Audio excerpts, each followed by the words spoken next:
بسم الله الرحمن الرحيم. الحمد لله نحمده ونستعينه ونستغفره ونؤمن به ونتوكل عليه، ونعوذ بالله من شرور أنفسنا ومن سيئات أعمالنا. من يهده الله فلا مضل له ومن يضلله فلا هادي له، ونشهد أن لا إله إلا الله وحده لا شريك له، ونشهد أن سيدنا ومولانا محمدا عبده ورسوله صلى الله تعالى عليه وعلى آله وصحبه وأتباعه وسلم تسليما كثيرا كثيرا. أما بعد، فأعوذ بالله من الشيطان الرجيم. بسم الله الرحمن الرحيم. يا أيها الناس إن وعد الله حق فلا تغرنكم الحياة الدنيا ولا يغرنكم بالله الغرور. وقال تعالى: ولو أن أهل القرى آمنوا واتقوا لفتحنا عليهم بركات من السماء والأرض ولكن كذبوا فأخذناهم بما كانوا يكسبون. صدق الله العظيم. وقال رسول الله صلى الله عليه وسلم: إن الله لا ينظر إلى صوركم ولا إلى أموالكم ولكن ينظر إلى قلوبكم وأعمالكم. وقال النبي صلى الله عليه وسلم: الكيس من دان نفسه وعمل لما بعد الموت، والعاجز من أتبع نفسه هواها وتمنى على الله. وقال النبي صلى الله عليه وسلم: عجبا لأمر المؤمن فإن أمره كله له خير، إن أصابته سراء فشكر فله خير، وإن أصابته ضراء فصبر فله خير، وليس ذلك إلا للمؤمن، أو كما قال النبي صلی اللہ علیہ وسلم. اللہ کی ذات بہت بڑی ذات ہے. اس ذات نے اس انسان کو بہت بڑی کامیابی دینے کے لیے اس کی تیاری کے واسطے دنیا میں بھیجا ہے. اور وہ کامیابی کیا ہے جس کو خود اللہ قرآن پاک میں فوز عظیم، فوز کبیر بتا رہے ہیں کہ اللہ کا بنایا ہوا اپنے دست قدرت سے جنت کا ٹھکانہ انسان اس تک پہنچ جائے. فقد فاز فوزا عظیما، کہ جو فمن زحزح عن النار وادخل الجنت فقد فاز، جہنم سے بچا لیا گیا، جنت میں داخل کر دیا گیا، وہ کامیاب ہے. اللہ تعالیٰ فرما رہے ہیں: ومن یطع اللہ ورسولہ فقد فاز فوزا عظیما، کہ جو اللہ کی اطاعت کرے گا، اللہ کے حکم کے سامنے اپنے آپ کو جھکا دے گا اور رسول کی اطاعت کرے گا، بڑی کامیابی وہ لے گیا. وہ لوگ جو ایمان اور اعمال والے ہوں گے ان کے لیے جنت کا داخلہ ہوگا، اور یہ ہے بڑی کامیابی. تو اللہ نے اس کامیابی کو حاصل کرنے کے لیے، اس کی تیاری کے لیے تھوڑا سا وقت دیا ہے، دنیا میں ہمیں بھیجا ہے. یہ دنیا، اس کا نام ہی دنیا ہے، گھٹیا سی چیز. اللہ جو ایسے اکرم الاکرمین، جس کے خزانے بھرے ہوئے، اس کو گوارا نہیں کہ یہ دنیا ایک انسان کے لیے بھی یہ ٹھکانہ بن جائے، کیونکہ اس کی تو اللہ کے ہاں کوئی حیثیت نہیں. یہ تو مسافر خانہ ہے، یہ گزرگاہ ہے. اصل ٹھکانہ اللہ نے انسان کا جنت بنایا ہے، اور اصل بدلہ اس کی طاعت کا اللہ نے اپنی رضا ورضوان من اللہ اکبر، اور اللہ کی رضا کا تھوڑا سا حصہ حاصل ہو جانا، یہ جنت سے بھی بڑی چیز ہے. اس لیے جنتی لوگ جن کے چہرے چمکدار، جن کے لباس بڑے قیمتی 70 جوڑے، اور جن کے محلات بے جوڑ موتیوں کے اور سونے چاندی کی اینٹوں کے، اور جن کے باغات پھلوں سے لدے ہوئے، جن کی جنتوں میں دودھ کی، شراب کی، شہد کی، پانی کی نہریں ہوں گی، اور وہ نعمتوں میں خوش و خرم ہوں گے، اللہ کا شکر ادا کریں گے. اللہ فرمائیں گے اس سے بہتر کوئی چیز عطا کروں وہ حیرانگی سے پوچھیں گے اے اللہ اس سے بہتر کیا چیز ہے؟ اللہ فرمائیں گے تم وہ پسندیدہ لوگ ہو اپنے آپ کو پاکیزہ بنا کر آئے۔ الیوم احل علیکم رضوانی فلا اسخط بعدہ علیکم بعدہ ابدا،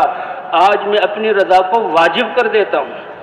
آج میں اپنی رضا کو واجب کر دیتا ہوں اور آج کے بعد کبھی تم پر ناراض نہیں ہوں گا۔ یہ سب سے بڑا بدلہ ہوگا، اللہ کی طرف سے انعام ہوگا ایمان اور اعمال والوں کے لیے۔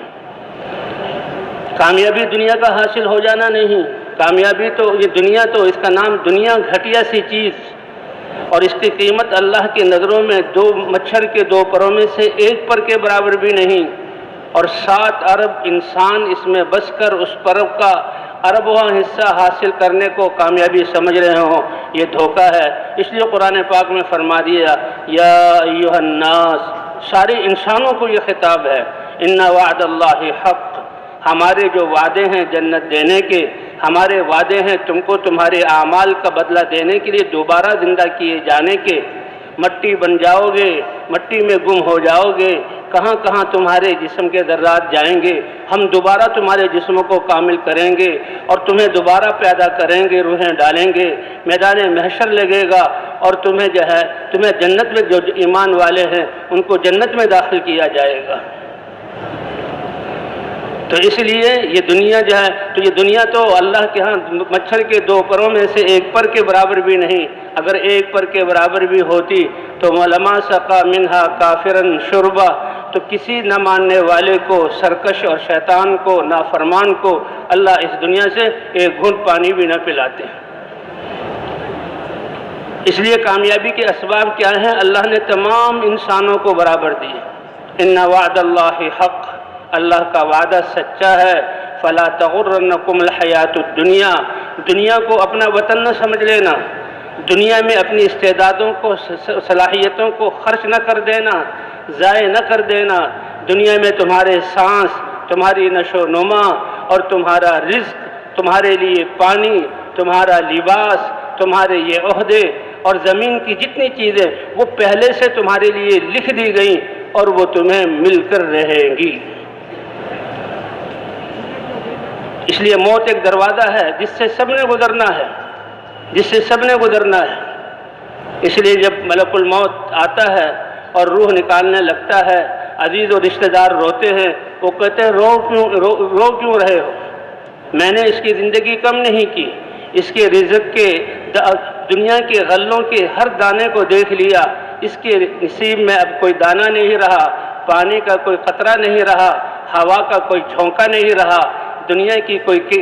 چیز نعمت اس کے لیے باقی نہیں رہی۔ اب تو اس نے آگے منتقل ہونا ہے اصلی ٹھکانے کی طرف، اس لیے میں لے جا رہا ہوں، اور فکر کرو تم اپنی، جب تک ایک ایک سانس لینے والا باقی رہے گا میں دنیا میں آتا رہوں گا۔ اس لیے انسان معمولی نہیں ہے، انسان کو بڑی عظمت اللہ نے دی ہے۔ یہ آسمان جو انسان کی خدمت میں لگا ہوا ہے، یہ ہزاروں کروڑوں سال سے کھڑا ہوا ہے۔ یہ سورج کب سے چل رہا ہے، اس کی عمر کتنی زیادہ ہے، یہ چاند اور دنیا کا نظام کب سے چل رہا ہے، اور یہ دنیا یہ انسان کی خدمت کے لیے۔ هو الذی سخر لکم ما فی السماوات وما فی الارض جميعا، اے رب کس کس نعمت کے قربان جائیں، آپ پر قربان جائیں۔ اللہ آپ تو یہ فرما رہے ہیں آسمانوں کو، زمینوں کو، سورج کو، چاند کو، جتنی کائنات ہے انسان جنات کے علاوہ، حتیٰ کہ فرشتوں کو تمہاری خدمت کے لیے لگایا۔ جب ان کی بقا ہزاروں سال ہیں تو انسان کیا تمہاری زندگی 60-70 سال کی ہے؟ تم افضل ہو، تمہاری زندگی 60-70 سال اور موت آئی اور قصہ ختم؟ ایسا نہیں ہے، ایسا نہیں ہے۔ تم سے پہلے اس ساری دنیا کو مزین کر دیا گیا، زمین کو پیدا کیا گیا، سبزے سے اس کے سبزے کی قالین بچھائی گئی، پانی کو جاری کیا گیا، سورج چاند کا نظام بنایا گیا، تمہیں تھوڑی دیر کے لیے بھیجا اور پھر آخرت کی طرف تم جا رہے ہو، تم ہمیشہ کے لیے ہو۔ یہ تو اللہ کا کرم ہے کہ محنت اور تیاری کے لیے مشقت کا وقت بہت تھوڑا سا دیا، اور اللہ نے اپنا اجر اور نعمتیں اور اللہ نے آخرت کی زندگی ہمیشہ ہمیشہ کی رکھی۔ اس لیے فلا تغرنکم الحیات الدنیا، دنیا کی زندگی دھوکے میں نہ ڈال دے، اس کو تم اپنا وطن نہ سمجھ لینا، اور اس کو حاصل کرنے میں اپنی قوتیں صلاحیتیں زندگی کی سانس مت لگانا۔ یہ سانس سب سے قیمتی چیز ہے ایمان کے بعد، کہ ایک ایک سانس ہزاروں دنیا اللہ کو دے، ایک سانس زیادہ کروا لے، اللہ ایک سانس زیادہ نہیں کریں گے۔ اور ایک سانس کے ایک عمل سے یہ انسان اللہ کی رضا کو حاصل کر سکتا ہے۔ سبحان اللہ تملأ المیزان، اس کی زبان کا بول سبحان اللہ، وہ میزان کہ ساتوں آسمان اور زمین اللہ تعالیٰ اس کے ایک پلڑے میں رکھ دیں گے۔ کتنی بڑی وہ میزان ہے جس میں ساتوں زمین اور آسمان اور اس کی کائنات سما جائے۔ کہا اے ایمان والے تمہارا سبحان اللہ کہنا اس میزان کو اجر سے بھر دے گا۔ اس لیے انسان بڑا عظیم ہے۔ هو الذی سخر لکم ما فی السماوات وما فی الارض جمیعا، اللہ جس کے خزانے بھرے ہوئے وہ کریم ذات ہے، زمین اور آسمان اور جو اس کی کائنات، میں نے عرض کیا جانور تو جانور ہیں، وہ تو ہم خود دیکھ رہے ہیں، کسی پر سواری، کسی کا دودھ لیا جا رہا، کسی سے نسلیں چلائی جا رہی، کسی کو ذبح کیا جا رہا، انسان کے لیے قربانی، کسی کو زینت کے لیے رکھا جا رہا، فرشتے بھی۔ اللہ فرماتے ہیں انسان ہم نے تمہاری خدمت کے لیے لگائے، تو دیکھو جو چیز تمہارے وما خلقت الجن والانس الا ليعبدون ما اريد منهم من رزق وما اريد ان يطعمون ان الله هو الرزاق ذو القوة المتين۔ جیسے دنیا میں آج کل تو نوکر ہوتے ہیں، غلاموں کا نظام نہیں ہے، پہلے غلاموں کا نظام ہوتا تھا، ان کو خریدا جاتا تھا، اور مالک غلام خرید کر وہ اس کی اپنی ملکیت تھا، اور غلام سمجھتا تھا کہ یہ میرا آقا ہے، اس نے مجھے پیسے سے خریدا ہے، 24 گھنٹے اور پوری زندگی اس کی خدمت اور اس کی منشا کو پہچاننا، پورا کرنا یہ میری ذمہ داری ہے، باقی میرے اپنے کپڑے کی ذمہ داری مجھ پر نہیں، میرے کھانے کی ذمہ داری مجھ پر نہیں، میرے بستر کی، میرے سونے کی جگہ کی ذمہ داری مجھ پر نہیں، یہ میرا آقا پورا کرے گا۔ جس کا آقا بادشاہ ہے تو وہ شاہی جوڑے دے گا، جس کا بادشاہ آقا وہ کوئی بڑا دنیا دار ہے، دنیا کی بڑی نعمتیں دے گا، درمیانہ آدمی ہے، درمیانہ لباس، درمیانہ کھانا اپنی حیثیت سے دے گا۔ ایک غلام کو یقین ہے کہ میں اس کی غلامی کروں گا، بلکہ اگر میں ایک تو اس کا آرڈر ہے جو میں پورا کر دوں اور اسی کو سر سے ٹال دوں، وہ آقا دیکھتا ہے، اور ایک یہ ہے کہ یہ جو ہے غلام اپنی سب کچھ چاہتوں کو قربان کر کے آقا کی منشا کو پہچانے تو آقا اس کو اپنے قریب کر لے گا۔ جب یہ ایک غلام اپنی ساری چیزوں کی ذمہ داری اپنے آقا پر سمجھتا ہے، حالانکہ وہ اسی کی طرح ایک انسان ہے، تو اللہ نے اپنی عبادت کا حکم دیا، ہم بھی اس کے بندے ہیں، وہ تو ہمارا خالق اور مالک ہے، اور عبادت کا مطلب جیسے ابھی عصر کے بعد الا بذکر اللہ تطمئن القلوب، ہر وقت اس بات کو مستحضر رکھنا کہ اللہ ہمارے رب ہیں اور ہم اس کے بندے ہیں، اور ہر وقت اس کے حکم کو دیکھنا، اس کے حکم کے مطابق سننا، اس کے حکم کے مطابق بولنا، اس کے حکم کے مطابق دماغ کی سوچ اس کے حکم کے مطابق، ہاتھ سے لینا دینا اس کے حکم کے مطابق، قدموں سے کوئی فاصلہ طے کرنا اس کے حکم کے مطابق، اور اس کے احکام نور سے بھرے ہوئے ہیں، تو اس کے جہاں پورے کرنا یہ مسلمان سمجھتا۔ تو عبادت یہ ہے، عبادت صرف 5 نمازیں نہیں ہیں، یہ تو عبادات میں سے سب سے بڑی عبادت ہے جو انسان کی زندگی کو پاکیزہ بنا کر اللہ کے حکم کی ماننے کی استعداد پیدا کر دے گی۔ تو جہاں اللہ نے عبادت کا حکم دیا اور عبادت ہر وقت ہر آن ہم نے کرنی ہے، رات اور دن کرنی ہے، ایک سوال پیدا ہوتا ہے، اے اللہ ہم انسان ہیں، ہم رزق کے محتاج ہیں، تو رزق کا معاملہ کیا ہوگا؟ اللہ نے فرمایا ما ارید منہم من رزق، میں نے اس لیے نہیں بھیجا کہ وہ روزی کمانے کا خود بندوبست کرے یا اللہ کے سامنے کچھ کھانا پیش کر دیں، وما ارید ان یطعمون، اللہ کو کچھ بطور عطیے کے دے دیں، اللہ اس سے غنی ہے، ان اللہ هو الرزاق ذو القوة المتین، ساری کائنات کو رزق دینے والی ذات اکیلی تنہا اللہ ہے۔ اس لیے جو چیزیں تمہارے لیے لکھ دی گئیں اور تمہیں مل کر رہیں گی اور اس کے لیے کچھ احکام دیے، اگر کمانے کا حکم ہے تو اللہ کے حکم کے اعتبار سے اس میں لگنا، تو تم اپنی صلاحیتیں جو جس کا ذمہ ہم نے لیا اور ہم دیں گے، سورج کون نکال رہا ہے، ہوائیں کون چلا رہا ہے، زمین کو کس نے تھاما ہوا ہے، آسمان کو کس نے تھاما ہوا ہے، بارشیں کون برسا رہا ہے، ہمارے جسم کی دل کی دھڑکنوں کو کون چلا رہا ہے، خون کو کون جو ہے رگوں میں دوڑا رہا ہے، اور جو ہے جتنے بھی اتنے جو ہے صلاحیتیں جسم کے اندر کے انسان کو کوئی پتہ نہیں، وہ اکیلا اللہ اپنی قدرت سے چلا رہا ہے۔ وَإِن تَعُدُّوا نِعْمَةَ اللَّهِ لَا تُحْصُوهَا، اے اللہ آپ کتنے مہربان، کیا اگر تم اللہ کی نعمتوں کو، یہ 60-70 سال کی زندگی، اب لوگ لگے ہوئے ہیں کہ جسم میں اللہ نے کیا کیا استعدادیں صلاحیتیں، کتنا انسان کے جسم کو چیر پھاڑ لیا گیا، کتنا ایک ایک حصے کو الگ الگ کر دیا گیا، اور اب بھی انسانیت قائل ہے اس بات کی کہ اللہ نے جو نعمتیں اس کے جسم میں رکھی ہیں ابھی ہم ان ساری کو سمجھ نہیں سکے اور نہ ان تک پہنچ سکے۔ اگر اللہ پھر جسم کے اندر کی نعمتیں، پھر جسم کے باہر کی نعمتیں، یہ ہوائیں، یہ سورج، یہ چاند، یہ ستارے اور یہ جو ہے ساری مخلوقات، فرمایا گننا شروع کرو تو تم گن نہیں سکتے، شکر کیا ادا کرو گے، اللہ لا تحصوها، تم اس کا احصاء کر ہی نہیں سکتے۔ اس لیے دنیا کی ساری چیزوں کی ذمہ داری اللہ نے لی اور ہمارے ذمہ کیا کہ آخرت کا بنانا تمہارے اعمال پر رکھا ہے، آخرت بنے گی تمہارے عمل پر۔ اس لیے اللہ تعالیٰ نے آخرت جو کامیابی کی جگہ ہے اور اللہ کا مہمان خانہ ہے اور وہ انسان کا ٹھکانہ ہے، اس کو حاصل کرنے کے لیے اللہ نے اسباب سب کو برابر دیے ہیں۔ دنیا کی ضروریات کے لیے کارخانے ہیں، کارخانوں سے، مشینوں سے چیزیں بن رہی ہیں۔ کوئی دنیا کا بڑے سے بڑا کارخانہ، چاہے وہ بہت قیمتی انجن بنا رہا ہو، بہت قیمتی ہتھیار بنا رہا ہو، یعنی تھوڑے سے وقت میں اتنی زیادہ چیزوں کو بنا نہیں سکتا جتنے یہ انسان اعمال کو اپنے جسم سے کر سکتا ہے۔ اب دیکھنے میں تو ہم اس میدان میں بیٹھے ہوئے ہیں، یہ اللہ کا انعام کب سے شروع ہوا؟ دیکھیں مسلمان کا بیٹھنا دین کے لیے،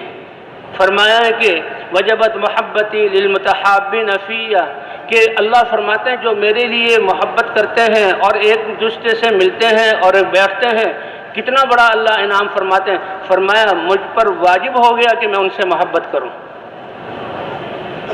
نماز پڑھی ہے، نماز پڑھنے کے بعد ہم بیٹھے ہیں، مسلمانوں کے مجمع کے ساتھ بیٹھے ہوئے ہیں،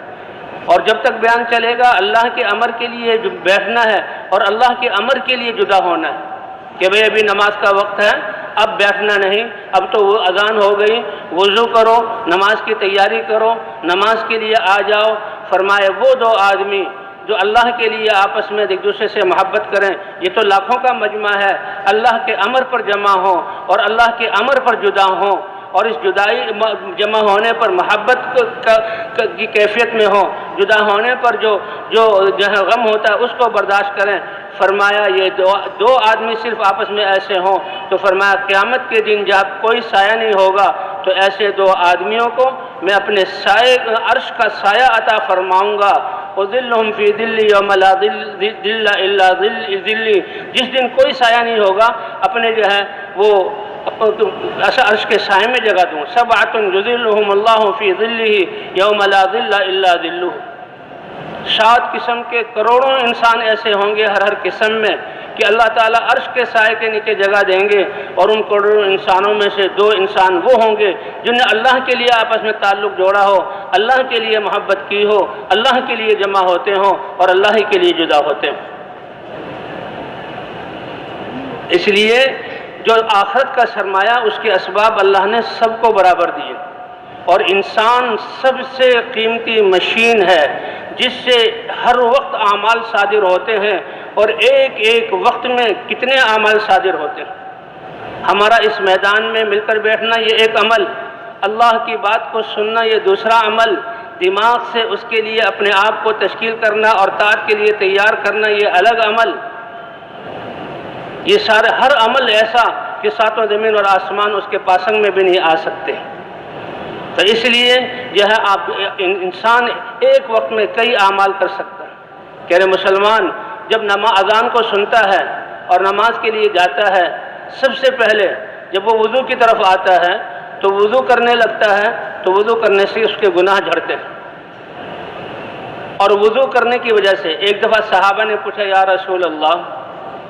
قیامت میں تو خرب ہا خرب انسان ہوں گے، 7 ارب انسانیت تو اب ہے، اور قیامت تک کتنے انسان آئیں گے اور پہلے کتنے گزر گئے، اور 1,24,000 یا 2 لاکھ انبیاء ہوں گے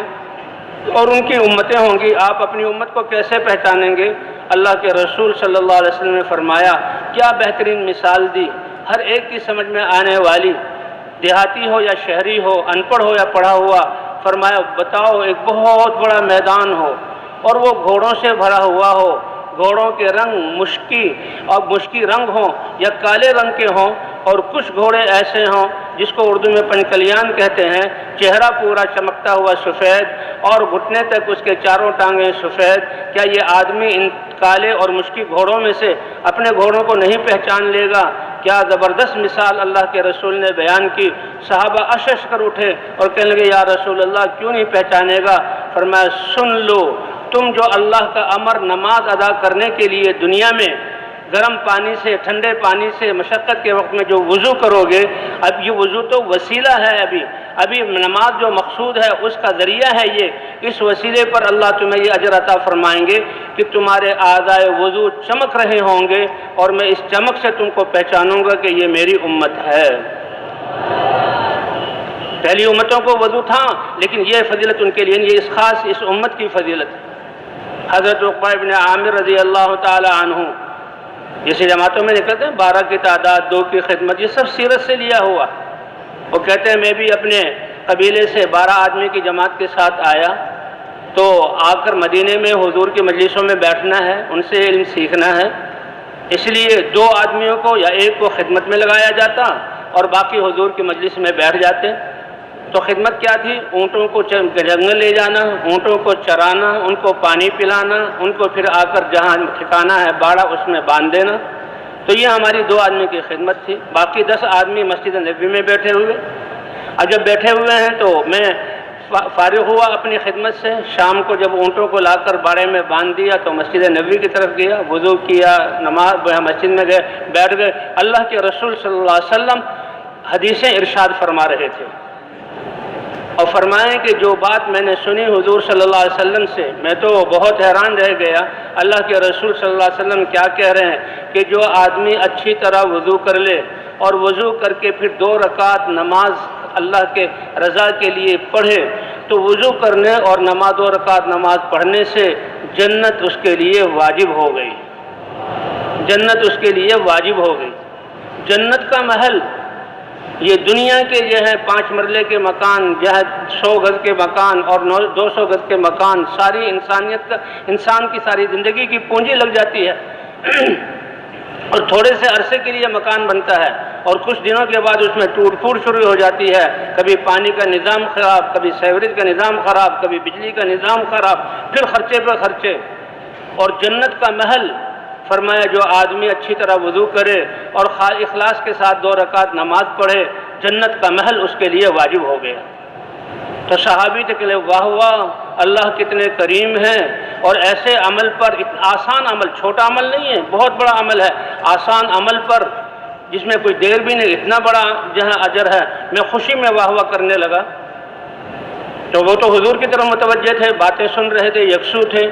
کہا میرے ساتھ ایک ہستی بیٹھی ہوئی تھی، انہوں نے مجھے اپنی طرف متوجہ کیا، جب میں نے دیکھا وہ حضرت عمر امیر المومنین، حضرت عمر ابن خطاب تھے، اور نے کہا معلوم ہوتا ہے تم ابھی مجلس میں ابھی حاضر ہوئے ہو اور اس بات کو سن کے اتنا خوش ہو رہے ہو، اللہ کے رسول نے تو ہمیں کیا کچھ بتلا دیا۔ کہ بتلائیے کہ اس سے پہلے حضور صلی اللہ علیہ وسلم نے یہ فرمایا کہ جو آدمی وضو کے لیے اٹھے اور وضو کر لے اور وضو کے بعد اشہد ان لا الہ الا اللہ واشہد ان محمدً عبدہ ورسولہ، یا ایک روایت میں وحدہ لا شریک لہ کے لفظ بھی ہیں، کہا یہ وضو کر کے یہ کلمات کہہ دے تو اللہ تعالیٰ جنت کے 8 دروازے اس کے لیے کھول دیں گے، جن دروازوں میں سے چاہے وہ داخل ہو جائے۔ تو بھائی اس لیے اللہ ارحم الراحمین ہے، عادل اور عدل انصاف پہ آ جائیں تو ہم کہیں کی بھی نہ رہیں، اللہ ارحم الراحمین ہے۔ کہ کتنی تمہاری گناہوں، غلطیوں اور سرکشیوں کو میں معاف کرتا رہتا ہوں، اگر پکڑ میں آ جاؤں تو کوئی ایک نافرمان بھی دنیا میں رہنے کے قابل نہ رہے، اور پھر اللہ بخشتے ہیں ان گناہوں کو، تو وہ تو کریم ہیں۔ تو اللہ نے کامیابی کے لیے ہمیں اعمال دیے ہیں، اعضاء سب برابر، اور اس میں سب کی بنیاد اور سب سے بڑی دولت اور سب سے بڑا یقین اور سب سے بڑا علم یہ لا الہ الا اللہ کا یقین ہے۔ حضور صلی اللہ علیہ وسلم نے فرمایا جتنے انبیاء کو علوم دیے گئے اور اس علم کے دنیا میں عرائج ہونے سے فسادات ختم ہوئے، ظلم ختم ہوئے، اللہ نے دنیا کو امن کا گہوارہ بنایا، حق وجود میں آیا، باطل ٹوٹا، جتنا علم دیا گیا اور اس علم کی وجہ سے اللہ کی قدرت ظاہر ہوئی، اللہ کی قدرت کے علم پر عمل کرنے والے یہ ہے جو اللہ کی طرف سے علم یعنی احکام کا علم، یقین اور اعمال، اس پر اللہ کامیابی دیتے ہیں کہ اس سب کا مجموعہ کر لیا جائے، اور مجھے اللہ نے قرآن میں وہ سارے علوم دیے اور اس سے زیادہ بھی دیے، ان سب کو جمع کر لیا جائے تو اس میں سب سے چوٹی کی چیز وہ لا الہ الا اللہ کا یقین ہے، وہ لا الہ الا اللہ کا یقین ہے، یہ بنیاد ہے۔ اس لیے حضرات انبیاء کرام جب انسان سرکش بنتے تھے اور اپنی تباہی کے اسباب جمع کر لیتے، اللہ نے کسی کو عذاب نہیں دیا جب تک کہ نبی کو لا الہ الا اللہ کی دعوت دے کر نہ بھیجا ہو، اور نبی نے اپنی امت کی اصلاح کے لیے اس لا الہ الا اللہ کے ذریعے ان کے یقین کو درست نہ کیا ہو۔ تو یہ یقین اتنی بڑی دولت ہے، اتنی بڑی طاقت ہے کہ اللہ فرماتے ہیں انا عند ظن عبدی بی، میرا بندہ میرے ساتھ جس طرح یقین کرے گا میں اسی طرح اس کے ساتھ معاملہ کروں گا۔ حضرت یونس علیہ السلام قوم کو چھوڑ کر ابھی اللہ کا حکم نہیں آیا، پہلے نکل آئے اور کشتی ڈولنے لگی، اور پھر حکم آیا کہ ایک مچھلی آئی، مچھلی نے یونس علیہ السلام کو نگل لیا اور مچھلی سمندر کی تہ میں بیٹھ گئی، اور وہ لا الہ الا انت سبحانک انی کنت من الظالمین یہ انہوں نے پڑھنا شروع کیا۔ کتنے عرصے بعد اللہ نے ان کو مچھلی کے پیٹ سے نکالا اور مچھلی نے ان کو باہر سے ساحل پر اگلا، اور اللہ نے ان کے گناہ کو معاف فرمایا۔ جو خطا ہوئی تو وہ تو نبی تھے، معصوم ہوتے ہیں، لیکن ایک تھوڑی سی بغیر یاد کے چلے جانا یہ غلطی ہوئی تھی۔ فرمایا دیکھو ان نے توبہ کی، وَكَذَلِكَ نُنْجِي الْمُؤْمِنِينَ، ایمان والے اسی طرح جب اپنے گناہوں پر توبہ کریں گے ہم ان کو نجات عطا فرمائیں گے۔ حضرت ابراہیم علیہ السلام کہ ان کو نمرود اور پوری قوم نے ایک وادی آگ سے بھری، ایندھن سے بھری، اس کو آگ لگائی، اور ابراہیم علیہ السلام کو رسیوں سے باندھ کر منجنیق میں،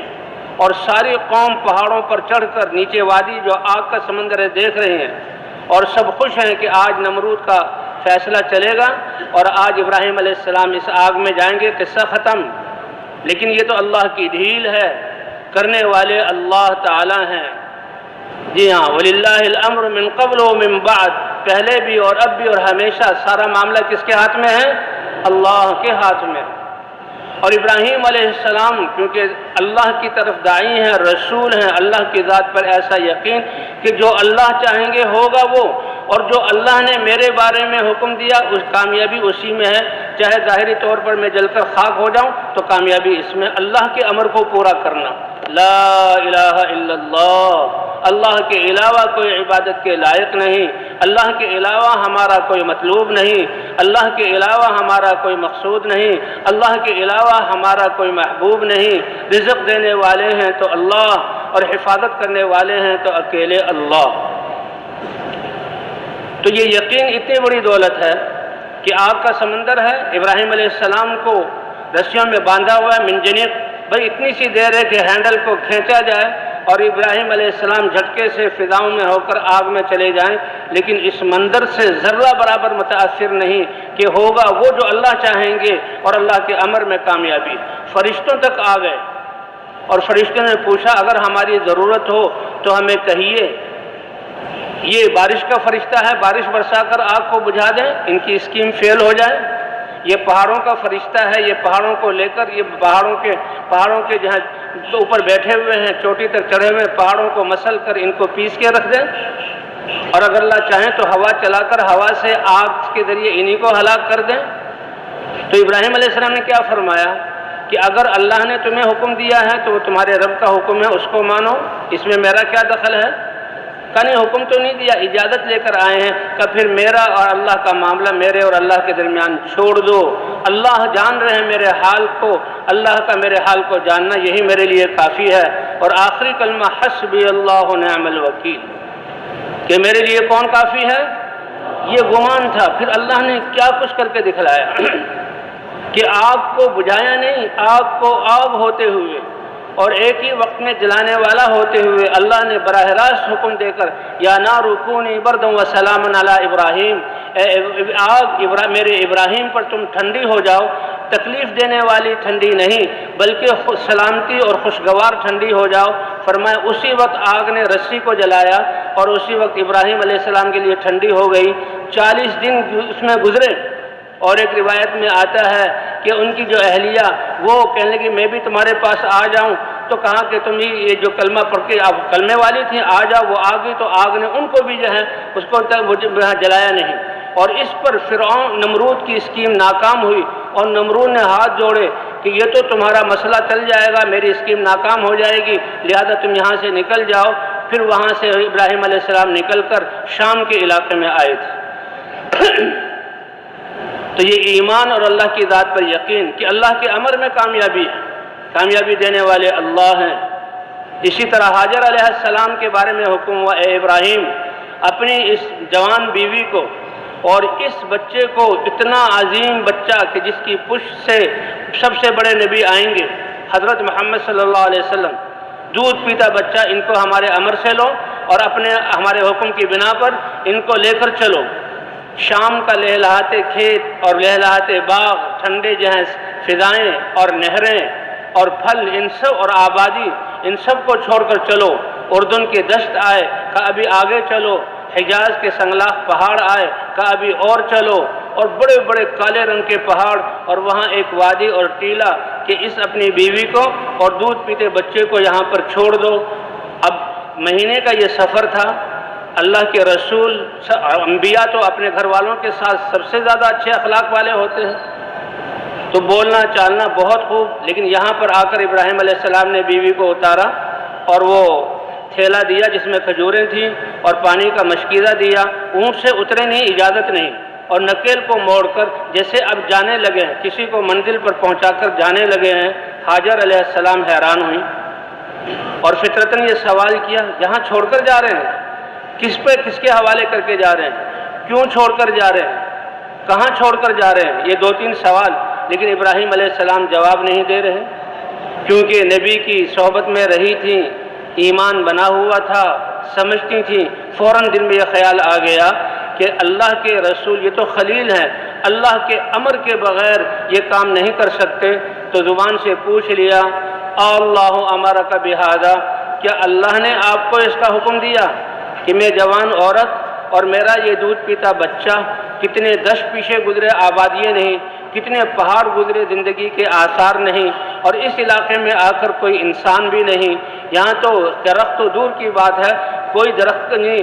پودا بھی یہاں پر نہیں ہے، غیر ذی زرع، پانی کا نام و نشان نہیں، ہلاکتوں کے اسباب سارے ہیں اور زندگی کے اسباب کوئی نہیں۔ اللہ امرک بہذا، کیا اللہ نے آپ کو اس کا حکم دیا؟ ابراہیم علیہ السلام نے اشار براسہ النعم، سر سے اشارہ کیا اور زبان سے ہاں کہا کہ اللہ کے امر پر اتنا بڑا اقدام کر رہا ہوں۔ وہ عورت مطمئن ہو گئی اور فوراً جواب میں کہا پھر آپ جائیے، اذن لا یضیعن اللہ، آپ کا مجھے اور اپنے اس بچے کو اس وادی غیر ذی زرع میں چھوڑنا اللہ کے امر کی بنیاد پر ہے، اور میرا یہاں رہنا بھی اللہ کے امر کی بنیاد پر ہے، تو اس لیے اب اللہ ہمیں ہرگز ضائع نہیں کرے گا۔ اور پھر اللہ نے اس کی لاج رکھی کہ کیسے اللہ کے امر کی بنیاد پر رکی، اس لیے کہا جاتا ہے اللہ کے امر میں کامیابی، امتحان کے لیے اللہ مناظر ایسا قائم کرتے ہیں کہ کچھ نہیں ہے، لیکن اللہ کی قدرت تو سب سے بڑی چیز ہے۔ اللہ نے آب زمزم دیا اور بچے کی اس حال میں تربیت کی کہ دیکھو بچوں کی اولادوں کی تربیت کے لیے نہ بڑے بڑے گھروں کی ضرورت ہے، نہ بڑے بڑے جو ہے وہ اسباب کی ضرورت ہے، نہ بچوں کے لیے اچھے کپڑے کھلونے کی ضرورت ہے، وہ تو ایمان کی ضرورت ہے کہ ایمان کی بنیاد پر یہ ایک عورت اس کی تربیت کر رہی ہے۔ پھر کتنا بڑا حکم آیا اسماعیل علیہ السلام کے بارے میں کہ 12 سال تک اس بچے کو پوچھا نہیں، اور 12 سال کے بعد اللہ کا حکم آیا، اے ابراہیم، خواب میں دکھایا کہ اپنے بچے کو چھری سے ذبح کر رہے ہیں۔ 3 دن کے بعد سمجھ گئے کہ اللہ کا یہ امر ہے، چھری لے کر چلے اور یہاں پر آئے اور بیوی سے کہا میرے بچے کو تیار کرو۔ انہوں نے اس بچے کی ان حالات میں ایسی تربیت کی کہ جب بچے کو لے کر پہاڑوں کے پیچھے گئے اور بچے کو سامنے کھڑا کیا اور کھڑا کر کے چھری دکھلائی اور کہا دیکھو میں اللہ کا رسول اور خلیل ہوں، اللہ نے یہ حکم دیا ہے کہ تمہاری گردن کاٹو اس چھری سے، بتاؤ تمہارا کیا خیال ہے؟ ماں نے بچے کو اللہ کے حکم پر قربان ہونا اور اللہ کے امر کی وہ عظمت بتلائی تھی کہ بچہ خوشی سے اچھل گیا کہ سب سے بڑی چیز تو جان ہے جو اللہ کے لیے پیش کر سکتا ہوں۔ اے ابا جان، یہ بھوک برداشت کی، پیاس برداشت کی، کپڑوں کا نہ ہونا برداشت کیا، آپ کا نہ ہونا سب کچھ برداشت کیا، سب سے بڑی چیز میری ننھی سی جان تھی، وہ بھی اللہ مانگ رہے ہیں، آپ جلدی کیجئے، میرے گلے پر چھری پھیر کر میری جان کو بھی اللہ کے سامنے پیش کر دیں۔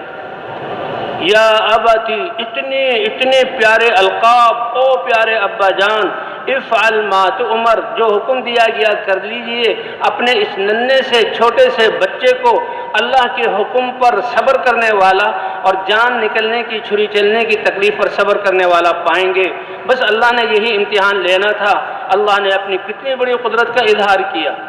جیسے یہ عورت بغیر زندگی کے کوئی سبب نہیں اور ہلاکت کے سارے اسباب اللہ کے امر پر رکے، تو اللہ نے کیسے ان کو آب زمزم دے کر قیامت تک اس آب زمزم کے ذریعے کتنے ارب انسانوں کی حاجتیں اس کے ذریعے پوری کی۔ ان کی بھی اپنی بھوک جہاں ختم ہوئی، پیاس ختم ہوئی، بیماری سے شفا ملی اور تربیت ہوئی۔ اور اللہ کے رسول صلی اللہ علیہ وسلم فرماتے ہیں ماء زمزم لما شرب له، ایمان والا جس نیت سے آب زمزم کو پی لے گا اور جو حاجت اللہ سے مانگے گا اللہ وہ اس کو عطا کر کے رہیں گے۔ علم والے علم حاصل ہونے کے لیے مانگیں گے، اور جو ہے بھوکے جو ہے وہ بھوک دور کرنے کے لیے اس پانی کو پئیں گے، پیاسے پیاس دور کرنے کے لیے پئیں گے، بیمار بیماریوں کو دور کرنے کے لیے پئیں گے۔ اللہ کی ذات پر یقین ہوگا۔ واقعات ہیں کہ جو اور اللہ کے رسول نے فرمایا کتنی حاجتوں کو اللہ نے پورا کیا، اور یہ اس عورت کی قربانی پر اللہ نے یہ نعمت انسانیت کو عطا فرمائی۔ اب یہ اللہ کا امر، اب یہ دلیل ہے اس بات کی کہ تربیت کرنے میں انسان انہیں ثواب کا محتاج نہیں ہے۔ تربیت میں تو اللہ کی ذات پر ایمان اور یقین، اللہ کی محبت۔ اور ابراہیم علیہ السلام چھری پھیر رہے ہیں کہ نبی کے بازو میں 4000 آدمیوں کی طاقت ہوتی ہے، نبی کے بازو میں 4000 آدمیوں کی طاقت ہوتی ہے، اس طاقت سے چھری پھیر رہے ہیں، چھری کاٹ نہیں رہی۔ ایک دفعہ غصہ بھی آیا، پتھر پر مارا، پتھر ٹوٹا، لیکن جب زور لگایا پھر اللہ نے جہاں اپنی قدرت کا اظہار کیا کہ ابراہیم علیہ السلام کی آنکھوں میں تو پٹی بندھی ہوئی تھی، بیٹے نے کہا تھا اپنی آنکھوں پہ پٹی باندھنے، کہیں مجھے دیکھ کر آپ کا ہاتھ رک نہ جائے اور میرا منہ جہاں زمین کی طرف کر دے۔ تھوڑی دیر بعد دیکھا چھری چلی، خون کی فوار اٹھی اور جہاں وہ ہاتھ پر پڑی اور گردن کٹی، سمجھے کہ بس بچہ قربان ہو گیا۔ اللہ کا حکم تھا، اللہ کا حکم بڑا ہے، بچے کی کوئی حیثیت نہیں۔ جب پٹی کھولی تو دیکھا چھری کے نیچے جنت سے ایک مینڈا لایا گیا اور اس کو چھری سے کاٹا گیا، اور جبرائیل علیہ السلام کھڑے ہیں اور اسماعیل علیہ السلام ساتھ ہیں اور وہ خوشخبری دے رہے ہیں اے ابراہیم اس امتحان میں بھی تم کامیاب ہو گئے۔ وَإِذِ ابْتَلَىٰ إِبْرَاهِيمَ رَبُّهُ بِكَلِمَاتٍ فَأَتَمَّهُنَّ قَالَ إِنِّي جَاعِلُكَ لِلنَّاسِ إِمَامًا۔ پھر کیا کہ ساری بعد میں آنے والے سارے انبیاء اور ساری انسانیت کا اے ابراہیم ہم نے تمہیں امام بنایا اور سب کے دلوں میں تمہاری محبت ڈال دی ان قربانیوں کی وجہ سے۔ تو سب سے بڑی دولت اور سب سے بڑا سرمایہ یہ ایمان ہے جو لا الہ الا اللہ کی دعوت سے انسانوں کے دلوں میں آتا ہے کہ سب کچھ کرنے والی ذات ایک اللہ کی ذات ہے۔ اور یہ اتنی بڑی دولت اور یہ ایمان تو اتنی بڑی دولت کہ جہنم کے بارے میں کہا جاتا ہے سارے دنیا کے پہاڑوں کو ایک پہاڑ بنا دیا جائے، اس کے اسٹیل اور لوہے کو ایک جگہ جمع کر لیا جائے اور اس پہاڑوں کے اوپر جہنم کے انگاروں میں سے ایک انگارہ رکھا جائے، اس کی تپش اتنی زیادہ ہوگی کہ وہ ان سب پہاڑوں کو پگھلا کر راکھ بنا دے۔ لیکن ایمان کی طاقت اس سے کہیں زیادہ ہے، اس لیے حدیث میں آتا ہے جب ایمان والا پل صراط پر سے گزرنے لگے گا جہنم چیخ پڑے گی، جز یا مومن فإن نور ایمانک قد اطفأ لہبی، اے ایمان والے مجھ پر سے جلدی گزر جا، کہیں تیرے ایمان کی ٹھنڈک میری آگ کو ٹھنڈا نہ کر دے۔ اس لیے حضرات انبیاء کرام سب سے پہلے دعوت دے کر اس ایمان کو بناتے ہیں اللہ کی ذات پر یقین کہ کرنے والی ذات اکیلی اللہ کی ہے، پھر اللہ سے وہ محبت کرنے والے بنتے ہیں، پھر اللہ کے احکام اترتے ہیں کہ انسانوں کی زندگی کے جتنے شعبے ہیں ان کو ہر ایک کو اللہ کے حکم کے مطابق کیسے پورا کیا جائے، ان میں لگا جائے۔ ایک ایک حکم جیسے ایمان والے کا تو سبحان اللہ تملأ المیزان، اس کا ایک زبان سے کہا ہوا کلمہ سبحان اللہ یہ ترازو کو بھر دے گا اجر سے۔ تو اس کے بعد ایمان کے بعد اللہ نے پورا دین دیا اور ہمیں اللہ تعالیٰ نے نماز جیسا فریضہ عطا فرمایا۔ یہ نماز اللہ کا حکم کہتے ہیں پورا دین جو ہے یہ اللہ کے احکام ہیں، تجارت میں، زراعت میں اور عبادات میں۔ حج ہے تو وہ زندگی میں ایک مرتبہ، اور زکوٰۃ اور وہ بھی حج بھی مالداروں پر، جو علماء شرائط بتاتے ہیں آنے جانے کا خرچہ اور گھر والوں کے لیے سارے انتظامات، راستے امن والے ہوں پھر حج کیا جائے، اور ایک دفعہ فرض ہے یہ زندگی میں اور چند لوگوں پر، باقی لوگ جن پر حج فرض نہیں ہے۔ اور زکوٰۃ ہے وہ بھی مالداروں پر سال میں ایک مرتبہ، اور مال کا 40واں حصہ اس کا تعلق مال سے ہے۔ روزے ہیں، اور روزے جو ہیں 12 مہینوں میں سے ایک مہینے، اور وہ بھی دن کے وقت میں 24 گھنٹوں میں سے آدھا وقت روزے کا، وہ سال میں ایک دفعہ، وہ سب پر فرض ہے سوائے عذر والوں کے۔ تو یہ جو ہے سال میں ایک مرتبہ نماز اللہ کا وہ حکم ہے کہ جس کے ذریعے سے انسان اپنی بندگی کو ظاہر کرتا ہے۔ 5 دفعہ اپنے ساری چیزوں کو چھوڑ کر اللہ کے گھر میں آنا اور نماز میں کھڑا ہونا، اور یہ ہر حال میں فرض ہے نماز۔ بیمار ہو کھڑے ہو کر نہ پڑھ سکتا ہو تو بیٹھ کر پڑھے، بیٹھ کر نہ پڑھ سکتا ہو تو لیٹ کر پڑھے، اشارے سے پڑھے، جب تک کہ عقل فیل نہ ہو جائے یا بے ہوش نہ ہو جائے نماز معاف نہیں ہے۔ حتیٰ کہ حالت جنگ میں بھی یہ نماز اللہ کو اتنی پیاری ہے کہ 5 دفعہ اللہ کے در پر یہ حاضری دے، اللہ سے ملاقات ہو، کیونکہ نماز ایمان والے کی معراج ہے۔ تو حالت جنگ میں بھی نماز جو ہے یہ معاف نہیں ہے۔ اللہ کے رسول صلی اللہ علیہ وسلم اپنے صحابہ کے ساتھ عصفان مقام میں پہنچے، سامنے جو ہے مشرکین تھے، جنگ کی صورت بن گئی، تو صحابہ ظہر کی نماز کا وقت آیا، حضور صلی اللہ علیہ وسلم نے اسی میدان میں سارے صحابہ کرام کو جماعت کے ساتھ ظہر کی نماز پڑھائی۔ اب جب انہوں نے نماز پڑھ لی تو کافر چوکنے ہوئے کہ ہم سے بڑی غلطی ہو گئی، یہ نماز میں تو مسلمان اللہ کی طرف ایسے متوجہ ہو جاتا ہے کہ اس کو دائیں بائیں کی خبر نہیں ہوتی، تو ہمارے لیے ان کو نقصان پہنچانے کا بہت اچھا موقع تھا۔ تو ان کو افسوس ہوا اس بات کا، لیکن وہ آپس میں کہنے لگے کوئی بات نہیں، یہ مسلمان ہیں، ایک اور نماز آنے والی ہے عصر کی نماز، اور وہ ان کو اپنی اولادوں سے بھی زیادہ محبوب ہے، اور یہ نماز میں داخل ہوں گے تو ہم ان کو نقصان پہنچا سکتے ہیں۔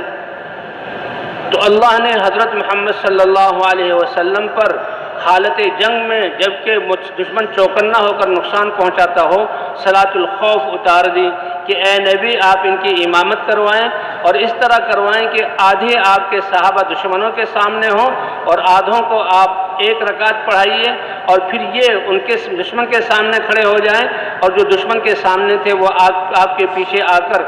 جہاں وہ ایک رکعت پڑھیں، ان کی ایک رکعت ہو جائے گی، آپ کی 2 رکعتیں سفر کی پوری ہو جائیں گی۔ اس میں اور بھی مسائل آتے ہیں۔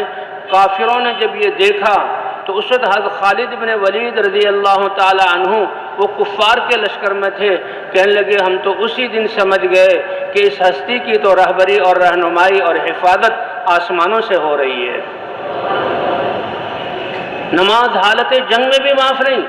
کیوں؟ یہ مسلمان کی اللہ سے ملاقات ہے۔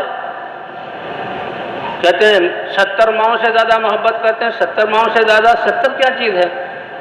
جتنی عرب مائیں آئی ہیں ان کے دلوں میں بچوں کی محبت کس نے ڈالی ہے؟ اور انسان تو انسان، باقی جانور بھی ہیں، یہ چھوٹے چھوٹے پرندے جی ہاں، یہ مرغی کیسے شکرے اور باز سے لڑتی ہے، کیسے چھوٹے پرندے بڑے پرندوں سے میں جان دے دیتے ہیں اپنے بچوں کی حفاظت کے لیے۔ تو یہ تمام مادائیں، یہ تو سارے جو تعلقات و محبتیں ہیں، اللہ نے رحمت کے 100 حصے کیے، ایک حصے کو اتار کر ساری جہاں کائنات پر تقسیم کیا، اس سے نظام چل رہا ہے، اور 99 اللہ رحمت کے حصوں کو قیامت میں ایمان والوں کے لیے اس کا اظہار فرمائیں گے۔ 70 مائیں کیا ہوتی؟ تو وہ اللہ تو 5 دفعہ، یہ تو 50 نمازیں ہیں، اللہ تو 50 دفعہ چاہ رہے تھے۔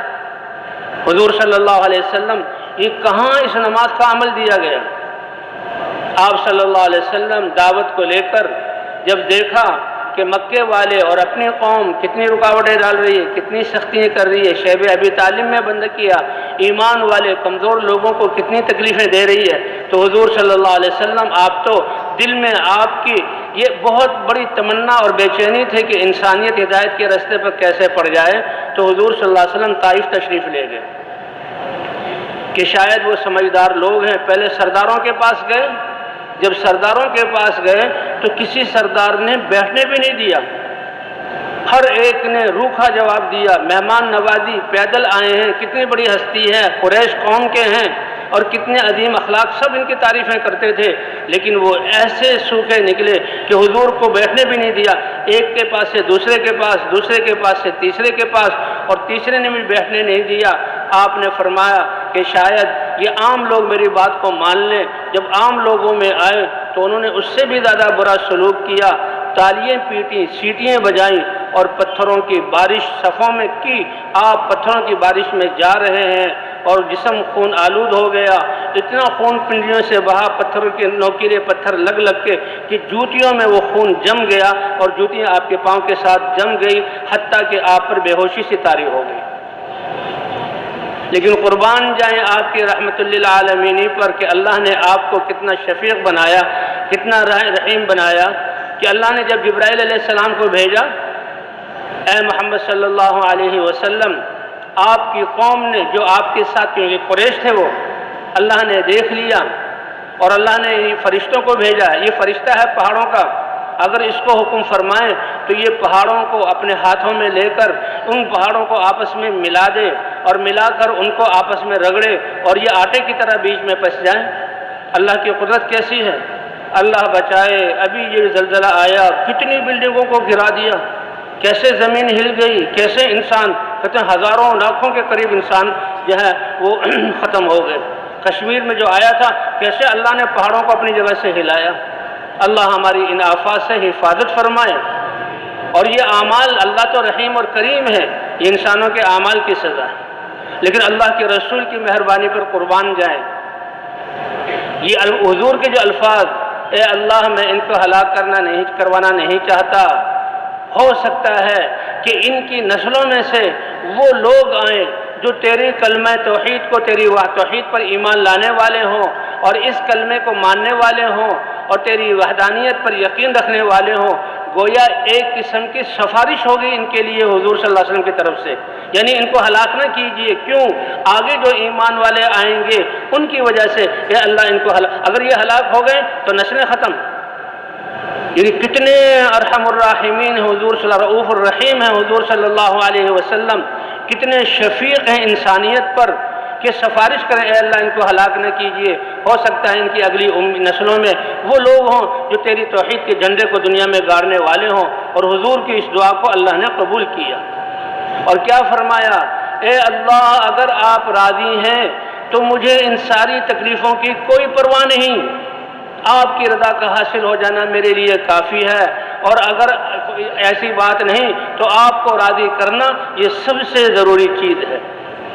اور علماء فرماتے ہیں اسی کی بنا پر اللہ تعالیٰ نے حضور صلی اللہ علیہ وسلم کو معراج جیسا اعزاز بخشا۔ اور معراج کا خلاصہ کیا ہے کہ جو حضور صلی اللہ علیہ وسلم واپس تشریف لائے تو اللہ نے اس امت کے لیے نمازوں کا فریضہ جہاں عطا کیا۔ تو شروع میں جب حضور صلی اللہ علیہ وسلم جہاں تشریف لائے، آسمانوں سے آ رہے تھے تو 50 نمازیں اس امت کو دی تھی۔ 50 نمازیں، دن میں 24 گھنٹے ہوتے ہیں، 12 گھنٹے، 10 گھنٹے، 8 گھنٹے رات کے ہوتے ہیں، اور اس کے بالمقابل باقی 24 گھنٹوں میں سے وہ دن کے ہوتے ہیں، کام میں لگنے کے ہوتے ہیں، تو 50 نمازیں ہوں تو بتائیں دنیا میں لگنے کا کتنا وقت ملے گا؟ مسلمان نمازیں پڑھیں گے اور ان کے سارے کاموں کو کون بنائے گا؟ اللہ بنائے گا، کہ تم عبادت کے لیے پیدا کیے گئے، باقی دنیا کے سارے انتظامات کی ذمہ داری اللہ نے، ہاں آخرت کی ذمہ داری تم پر ہے، ایمان اور اعمال کا سرمایہ تم دنیا میں بناؤ۔ وہ ان کے ذمہ کیا۔ وہ تو موسیٰ علیہ السلام کے پاس سے گزرے، حالات پوچھے کہ 50 نمازیں ملی ہیں، 9 دفعہ انہوں نے واپس کروایا کہ نماز کم کروائیں، ہر دفعہ میں 5 نمازیں کم ہوئیں، 9 دفعہ میں 45 نمازیں کم ہو گئی۔ حضور صلی اللہ علیہ وسلم اپنی امت کے لیے 5 نمازیں لے کر آئے، تو موسیٰ علیہ السلام نے اس پر بھی کہا کہ یہ امت 5 نمازیں بھی اس میں بھی کوتاہی کرے گی، لیکن اللہ کے رسول نے اب تو مجھے شرم آتی ہے کہ اللہ سے کہوں 5 سے بھی کم کر دو، میری امت 5 بھی نہیں پڑھے گی۔ 5 نمازوں کو لے کر حضور صلی اللہ علیہ وسلم چلے، اللہ کی طرف سے اعلان ہوا، اے نبی جیسے ہم نے 50 نمازیں فرض کی تھی اب 5 رہ گئی، تمہاری امت آپ کی امت 5 نمازیں پڑھے گی اور ثواب میں اس کو 50 نمازوں کا عطا کروں گا۔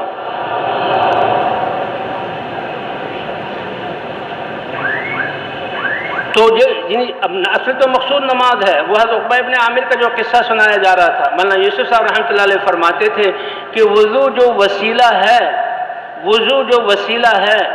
اور اس وضو کے بعد مسلمان یہ کلمہ شہادت پڑھ لے،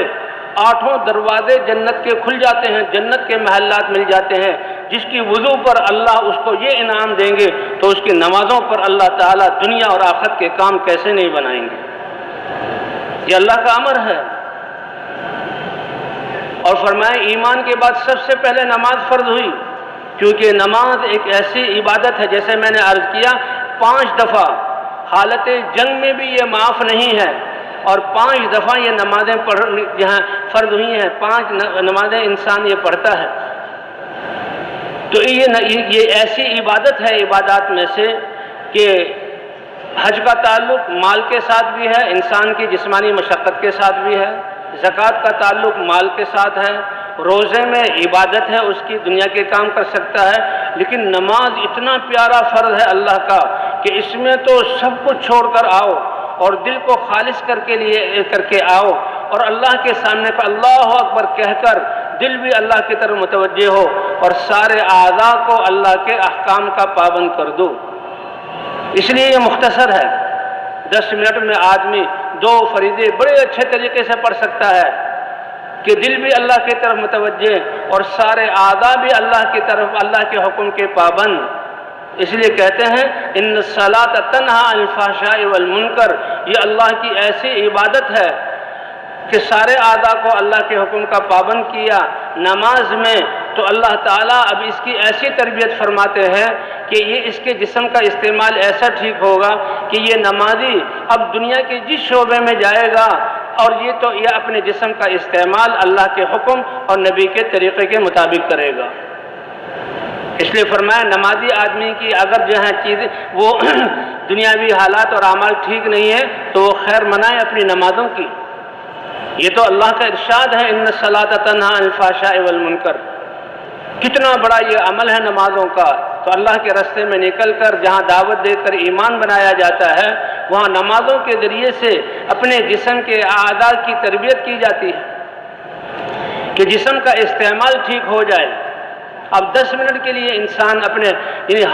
ہاتھ اور پاؤں، دل اور دماغ، آنکھیں اور زبان اور کام سب اللہ کے حکم کے پابند ہوتے ہیں۔ جس شخص نے نماز میں اپنے اعضاء کو اللہ کے حکم کا پابند کر لیا، بادشاہ کو دیکھو تو وہ اپنی بادشاہت میں اللہ کے احکام کو پورا کرے گا اور رعایا کے حقوق کو ادا کرے گا۔ یہ تاجر ہیں تو اس کی تجارت پاکیزہ ہوگی، گاہکوں کے ساتھ اس کا معاملہ ٹھیک ہوگا۔ یہ صنعت کار ہیں تو کارخانے کا چلانا اس کا اللہ کے حکم کے مطابق ہوگا، مزدوروں سے اس کا معاملہ ٹھیک ہوگا۔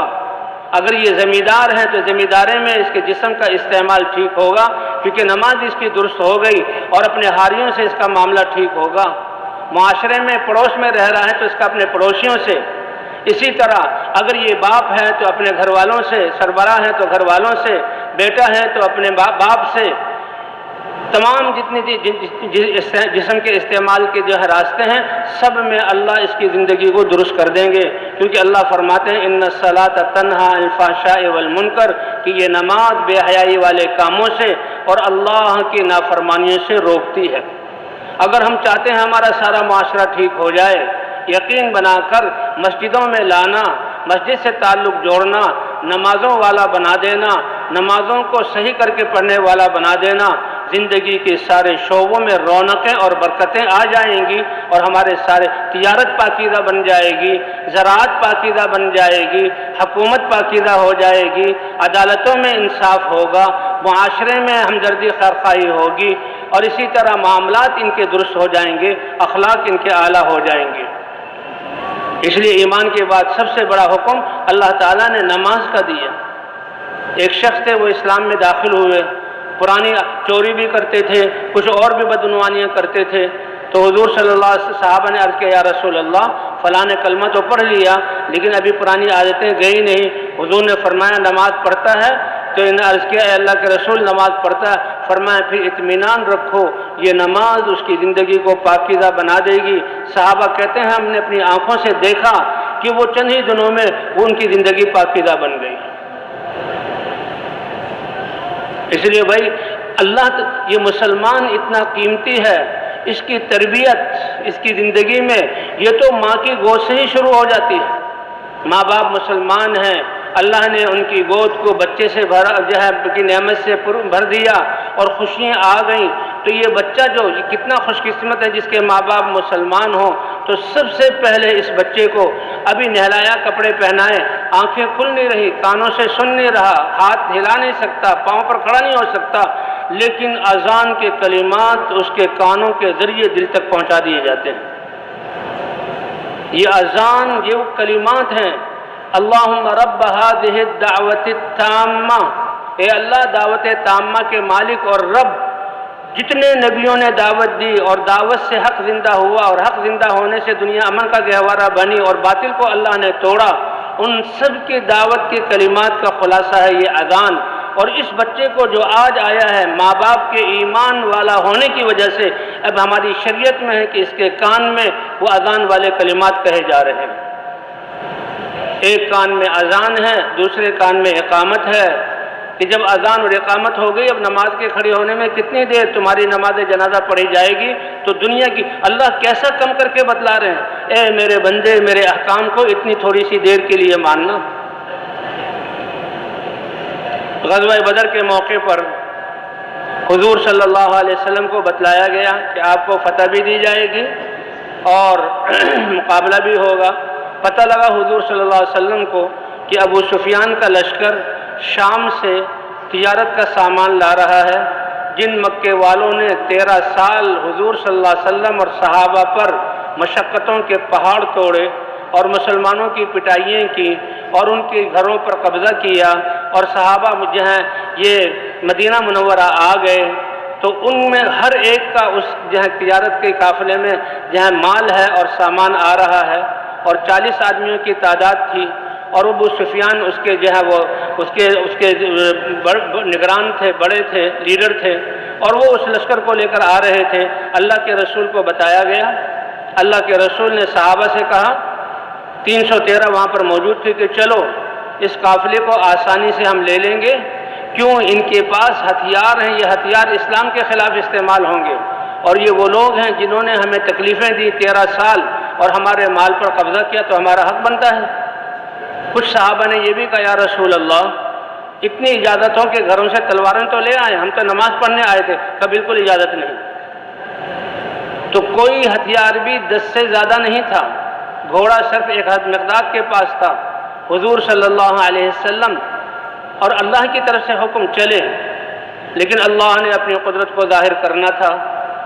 ایک یہ کہ یہ لشکر مل جاتا اور مال مل جاتا، اور حضور صلی اللہ علیہ وسلم اسی لیے گئے تھے کہ جنہوں نے ہمارے گھروں پر قبضہ کیا، جنہوں نے ہمارے مالوں پر قبضہ کیا، یہ مال ہم لے لیں، لیکن اللہ نے اپنی قدرت کو ظاہر کرنا تھا۔ تو ابھی ابو سفیان کا لشکر جو ہے وہ اس راستے پر آیا نہیں تھا، اللہ کے رسول اس راستے پر آگے پہنچ گئے اور ایک جگہ پڑاؤ ڈالا، رات کو ٹھہرے، آگے چلے۔ ابو سفیان اسی راستے سے آیا کیونکہ جو مکہ کی راستہ جا رہا تھا یہ وہی امید تھی کہ بھئی اس پر اس لشکر سے مڑبھیڑ ہو جائے گی، لیکن اللہ نے اپنی قدرت کو ظاہر کرنے کے لیے ابو سفیان کا لشکر پیچھے ہے، حضور کا لشکر آگے۔ ابو سفیان جب وہاں پہنچا، کیونکہ ان کو خطرے کی بو تو محسوس ہو رہی تھی، اور انہوں نے جو مسلمانوں کو تکلیفیں دی تھی ان کے دل ڈرے ہوئے تھے، چور کی داڑھی میں تنکا، گھبرائے ہوئے تھے، اور خطرہ تھا کہ مسلمان ہمیں کہیں روک نہ لیں، تو وہ خطرے کی بو کو سونگ رہے تھے۔ اب انہوں نے دیکھا، فوراً ان کی زبان پر آیا، یہ تو محمد صلی اللہ علیہ وسلم اپنے لشکر کو لے کر نکلے ہیں۔ اور ابو سفیان اتنا ماہر تھا کہ وہاں اونٹ کی مینگنیاں پڑی ہوئی تھی، اونٹوں کی، اس نے ایک مینگنی کو لیا، توڑا تو اونٹوں کو کھجوروں کی گٹھلیاں کھلائی جاتی تھی، تو کھجور کی گٹھلی سے پہچان گیا کہ یہ مدینے کے باغات کی کھجور کی گٹھلی ہے، اور اس کا مطلب یہ ہے کہ حضور ہماری تلاش میں نکلے ہیں۔ اور یہ سب اللہ نے دکھلایا اپنی قدرت کو ظاہر کرنے کے لیے۔ اس نے اپنا راستہ بدلا اور رفتار تیز کی، اور ایک شخص کو پیسے دے کر اور جہاں بہت زیادہ انعام دے کر دوڑایا گھوڑے پر کہ مکے میں جا کر اعلان کرو کہ اپنے لشکر کو بچاؤ۔ مکے میں کوہرام مچ گیا، اور 1000 نوجوان مسلح ہو کر ان 313 نہتے صحابہ کے مقابلے کے لیے نکل پڑے، اور اللہ یہ سب دیکھ رہے ہیں، اللہ یہ سب دیکھ رہے ہیں۔ اب یہ لشکر تو بچ کے نکل گیا، اور حضور صلی اللہ علیہ وسلم جب اس میدان غزوہ بدر میں پہنچے ہیں تو سامنے سے 1000 کا لشکر جرار اور جو ہے مسلح ہو کر آ رہا ہے، اور ان کے سامنے 313 صحابہ ہیں۔ تو اللہ نے اپنی قدرت کا اظہار کیا۔ سب سے پہلے تو ایسا ہوا کہ پہلے صحابہ کرام ایک میدان اور چکنی زمین پر ٹھہرے، لیکن ایک صحابی نے، حباب ابن منذر نام ہے، یا رسول اللہ اس جگہ پر ٹھہرنا اگر وحی ہے اور آپ کا قطعی فیصلہ ہے پھر تو بولنے کی گنجائش نہیں، لیکن اگر آپ کی رائے ہے تو میری رائے میں اس کو چھوڑ کر دوسری جگہ لے لیں۔ تو حضور نے اپنی رائے بدل دی، بتلایا امت کو کہ مشورے میں قطعی امر نہ ہو تو مشورے سے رائے کو بدلا جا سکتا ہے۔ وہ جگہ بدلی تو خیر ہو گئی کہ سب سے پہلے اللہ نے جو مدد کی، بارش برسا دی۔ بارش کے برسنے سے چکنی جگہ تھی وہاں کیچڑ بن گیا، حرکت کرنا بھی مشکل ہو گیا، وہ کفار کے حصے میں آئی، اور جو ریتیلی جگہ تھی جہاں مسلمان تھے وہ ریت جم گئی، اور بارش کی وجہ سے مسلمانوں کی پیاس اور جانوروں کی وہ بھی دور ہو گئی۔ سب سے پہلی مدد تو اللہ نے یہ کی۔ تو کام چلتا ہے اللہ کی مدد سے۔ اور دوسرا اللہ تعالیٰ نے فرماتے ہیں قرآن میں کہ قرآن کی آیات ہیں کہ ہم نے کافروں کی تعداد کو کم کر کے تمہارے سامنے دکھلایا تاکہ تمہارے دل جو ہے وہ پژمردہ نہ ہو جائیں اور تم بے حوصلہ نہ ہو جاؤ کہ تو بہت تھوڑے سے ہیں، تمہاری ہمت کوئی بات نہیں، اللہ کی مدد بھی ہمارے ساتھ ہے۔ اور کہا کہ کفار کی نظروں میں مسلمانوں کو 313 سے بھی کم کر کے دکھلایا تاکہ ان کی بھی جرأت ہو اور اللہ اپنی قدرت کو ظاہر کرے۔ اور کہتے ہیں جب ابو جہل آ رہا تھا یہ کافروں کے لشکر کو، 1000 کے لشکر کو لے کر، تو کئی دفعہ انہیں ارادہ بھی کیا کہ ابو سفیان کا لشکر تو بچ کے نکل گیا ہے لہذا ہم واپس چلے جائیں، لیکن بعض شرارتیوں اور شیطان بھی ان کے ساتھ تھا، اور شیطان ایک سردار کی شکل میں تھا۔ شیطان اس زمانے میں مشوروں میں بھی بیٹھتا تھا اور ایسے لشکروں میں بھی آتا تھا، اور اس نے ابو سفیان کا اور ایک ابو جہل کے بھائی کا ہاتھ پکڑا ہوا ہے اور جو کافروں کو ابھارتا ہوا لا رہا ہے۔ اتنے میں جب میدان بدر میں وہ پہنچا تو آسمان سے فرشتے اتر رہے تھے۔ فرشتوں کو اترتا ہوا دیکھ کر شیطانوں سے ہاتھ چھڑایا اور بھاگا، کہا میں جو دیکھ رہا ہوں وہ تم اس کو نہیں دیکھ رہے۔ اللہ نے بارش کے ذریعے بھی مدد کی، اور اللہ تعالیٰ نے یہ کم دکھلا کر بھی مسلمانوں کی مدد کی۔ اور پھر جو ہے جب فرشتے اللہ نے اتارے کہ 1000 فرشتے اترے، پھر 2000 فرشتے اترے، اور اللہ نے فرمایا فرشتے تو تمہارے دل کو باندھنے کے لیے اترے ہیں، یہ بشارت کے لیے اترے ہیں، تم کہو گے 5000 جو ہم فرشتے ایسے گھوڑوں پر جو نشان زدہ ہو ہم بھیج دیں گے، لیکن اس سے بڑی بات کہ اللہ کی مدد تمہارے ساتھ ہے، اللہ کی مدد تمہارے ساتھ ہے۔ اور حضور صلی اللہ علیہ وسلم اس وقت میں نماز میں کھڑے ہوئے، اللہ نے تو ایک تو شیطان بھاگا، اور دوسرے حضور صلی اللہ علیہ وسلم نے فرما دیا کہ دیکھو ابو جہل یہاں گرے گا، اور عتبہ یہاں گرے گا، شیبہ یہاں گرے گا، فلاں یہاں قتل ہوگا، میدان جنگ جب جنگ ختم ہوئی، میدان میں دیکھا کہ جو حضور صلی اللہ علیہ وسلم نے اشارہ کیا تھا 70 افراد ان کے قتل ہوئے اور 70 افراد کو صحابہ کرام قید کر کے مدینے لے آئے۔ لیکن حضور صلی اللہ علیہ وسلم حضرت ابوبکر صدیق رضی اللہ تعالیٰ عنہ فرماتے ہیں کہ ہم نے حضور صلی اللہ علیہ وسلم کے لیے ایک سایہ دار جھونپڑا سا بنا دیا، آپ صلی اللہ علیہ وسلم نماز میں کھڑے ہو گئے، حالانکہ آپ اللہ کے رسول ہیں، دین کے لیے نکلے ہیں، اللہ کی مدد واضح ہے، لیکن پھر بھی آپ نماز میں، اور نماز میں آپ دعا کر رہے ہیں اور اللہ کے سامنے رو رہے ہیں، آنسو بہہ رہے ہیں، آنسوؤں سے داڑھی مبارک تر ہوئی اور داڑھی سے آنسو گرتے ہوئے دامن تر ہوا، اور دامن تر ہو کر جہاں کھڑے ہوئے تھے وہاں بھی آنسو گرے، اتنے آنسو بہائے کہ وہاں کیچڑ بن گیا۔ اور حضرت ابوبکر صدیق رضی اللہ تعالیٰ عنہ آئے، اے اللہ کے رسول بس کیجئے، اللہ کی مدد آ گئی۔ اور صحابہ کرام جب مقابلہ ہوا تو 70 جو ہے کافر قتل ہوئے اور 70 کو قید کیا گیا۔ مدینہ منورہ میں منافقین اور مدینہ منورہ میں اہل باطل یہود وہ بڑے خوش تھے کہ اب تو مدینہ کی اینٹ سے اینٹ بچ جائے گی اور مسلمان بچیں گے نہیں، یا آئیں گے تو زخمی اور لٹے ہوئے جو ہے وہ آئیں گے۔ لیکن جن لوگوں نے آ کر بتایا، لوگوں مدینے والوں سن لو، اللہ نے اپنی رحمت سے مسلمانوں کو فتح عطا فرما دی۔ اب وہ باتیں جو مسلمانوں کی فتح کی بات لے کر آئے تو لوگ کہنے لگے شاید یہ اپنے قتل کا منظر دیکھ کر ان کی عقلیں خراب ہو گئی ہیں، یہ ہذیانی یہ ایسے ہی بیکار باتیں کر رہے ہیں، یہ سٹھیا گئے ہیں، یہ ٹھیک نہیں ہے، یہ تو ڈر اور خوف میں ایسی باتیں حقیقت کے بغیر کر رہے ہیں۔ لیکن پھر اللہ نے دکھایا کہ مسلمان فتح کے ساتھ 11 صحابہ شہید ہوئے، 70 کافر بڑے بڑے سردار ابو جہل بھی وہاں قتل ہوا، اور بھی بہت سارے وہاں قتل ہوئے، اور 70 کو جہاں قید کر کے لایا گیا، اور مدینے میں پھر اللہ نے اپنی قدرت کا اظہار کیا۔ تو کامیابی کے اسباب دل کے یقین کا ٹھیک ہونا اور ہمارے جسم کے استعمال کا ٹھیک ہونا، اللہ کے احکام یہ کامیابی کے اسباب ہیں، اور یہ سبب اللہ نے ہر ایک کو دیے، اور اسی پر کامیابی کے اسباب وہ ہیں جو احکام حضرات انبیاء کرام لائے تھے۔ کامیابی کا اسباب وہ ہیں جو ابراہیم علیہ السلام کے پاس تھے، اور نمرود کے پاس بادشاہت تھی، بادشاہت ہوتے ہوئے اللہ نے جو ہے اس کو ناکام کیا۔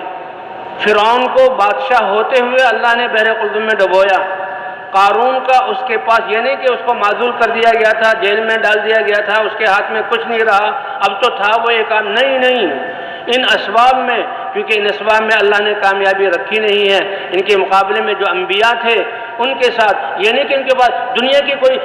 کی کوئی حیثیت نہیں اس لیے اس کا ہونا نہ ہونا برابر ہے، ان کے ساتھ سب سے بڑی دولت اللہ کی مدد ساتھ تھی، اور اللہ کی مدد کی وجہ ان کا ایمان اور اعمال اور یہ دعوت والے کام تھے۔ وَمَا النَّصْرُ إِلَّا مِنْ عِنْدِ اللَّهِ، یہ مدد کس کی طرف سے اترتی ہے؟ اللہ کی طرف سے اترتی ہے۔ اس لیے ابراہیم علیہ السلام وہ اللہ کے نبی ہیں، اللہ کی نصرت ان کے ساتھ ہے، سب سے بڑی طاقت ان کے ساتھ ہے،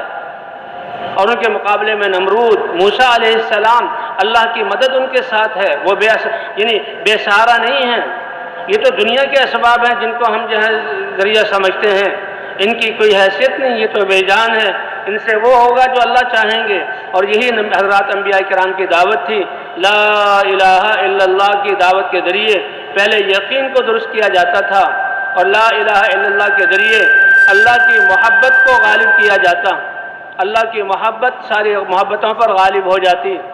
اور ایمان سے استعداد پیدا ہوتی ہے اللہ کے احکام کی، اور طلب پیدا ہوتی ہے اللہ کے احکام کی، اور یقین پیدا ہوتا ہے کہ کامیابی اللہ کے احکام کو پورا کرنے میں ہے۔ اللہ اپنا دین اتارتے تھے، اور حضرات انبیاء کرام دعوت کے ساتھ ساتھ اپنی امتوں کو وہ دین سکھاتے تھے۔ جب یہ حق دین کچھ لوگوں کی ذات میں جو ہے وجود میں آ جاتا، پھر اللہ باطل کو ختم کر کے زمین کا وارث ایمان والوں کو بناتے تھے،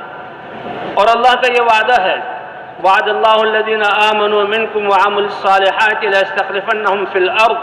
کہ تم میں سے جو ایمان اور اعمال والے ہوں گے، جن کے پاس یہ دولت ہوگی، اللہ کا وعدہ ہے ساری دنیا والے بادشاہوں سے بادشاہتیں لے کر اور سیٹوں والوں سے سیٹ لے کر اللہ ایمان اور اعمال والوں کو خلافت عطا فرمائیں گے، جیسے پیچھے جو ہیں ایمان اور اعمال والوں کو اللہ نے خلافت عطا فرمائی ہے۔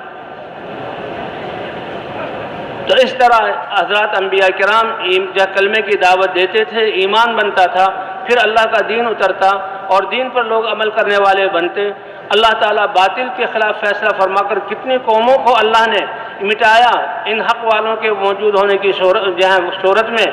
اور قوموں کا نام و نشان مٹ گیا، ایمان والوں کو وارث بنایا اور آگے ان کی نسلیں چلی۔ لیکن جب نبی چلے جاتے اور محنت چھوٹ جاتی تو پھر انسانیت الٹے پاؤں لوٹتی، اللہ پاک کسی قوم کو ہلاک نہ کرتے، پھر دوسرا نبی بھیجتے۔ 1,24,000 انبیاء کرام آئے اور ہوتے ہوتے سب سے آخر میں اللہ نے نبیوں کے سردار اپنے حبیب حضرت محمد صلی اللہ علیہ وسلم کو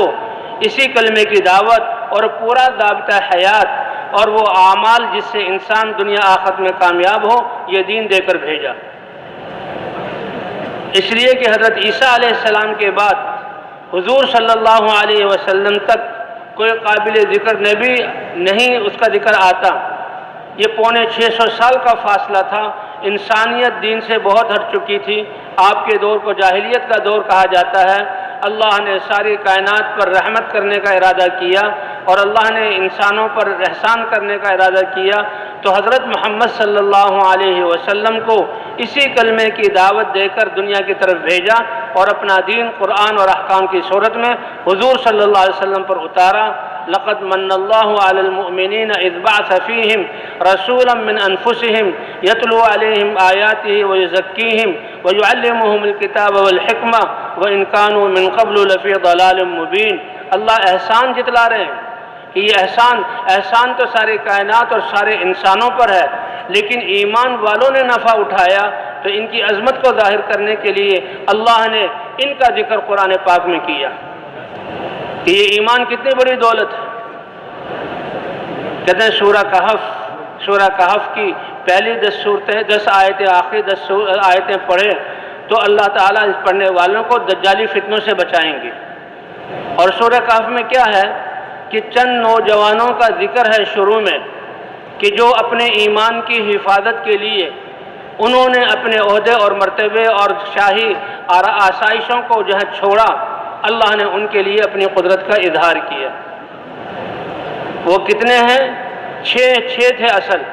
اور یہ شاہی خاندان سے وزراؤں کے بیٹے تھے، شاہی محلات میں رہتے تھے اور تعلیم میں یہ بہت اچھے سمجھدار تھے۔ بادشاہ نے ان کو چنا تھا اور ان کو بڑے بڑے عہدے دینے کی کوشش کی تھی، لیکن یہ جب جاتے تھے پڑھنے کے لیے تو راستے میں اہل اللہ اہل علم ان کو ملتے تھے اور وہ اللہ کی وحدانیت کو بتلاتے تھے، تو ان کا علم ان کے دل میں گہرائی کر گیا کہ یہ علماء اہل علم جو ہے ان کی بات صحیح ہے اور ساری کائنات کو چلانے والی ذات تو ایک اللہ کی ہے، اور بادشاہ دھوکے میں ہے جو اپنے آپ کو اپنے رعایا کا رب کہتا ہے اور اپنے سامنے جھکاتا ہے، اور طاقت کے ذریعے ان کو اپنے سامنے ان کو قابو کیا ہوا ہے۔ یہ بچے سمجھ گئے، کہتے ایمان یہ ایسی ایک خوشبو ہے، ایسا یہ عشق کہ یہ چھپتا نہیں ہے۔ بادشاہ کو احساس ہو گیا کیونکہ سارے عوام، سارے فوجی، سارے انجینئر، سارے ڈاکٹر، سارے تاجر وہ تو بادشاہ کے سامنے جھکتے ہیں کہ ہمارے کرتا دھرتا تو یہ بادشاہ ہیں، لیکن ان جوانوں کی پیشانی اور ان کے تیوروں کو دیکھا بادشاہ سمجھ گیا، حتیٰ کہ اس کو پتہ لگ گیا کہ یہ تو مجھے مانتے نہیں۔ تو بادشاہ نے ان کو بلایا اور پہلے ان کو سمجھانے کی کوشش کی کہ دیکھو میں بادشاہ ہوں اور میری یہ قوت ہے، میری یہ سلطنت ہے، میری یہ حکومت ہے،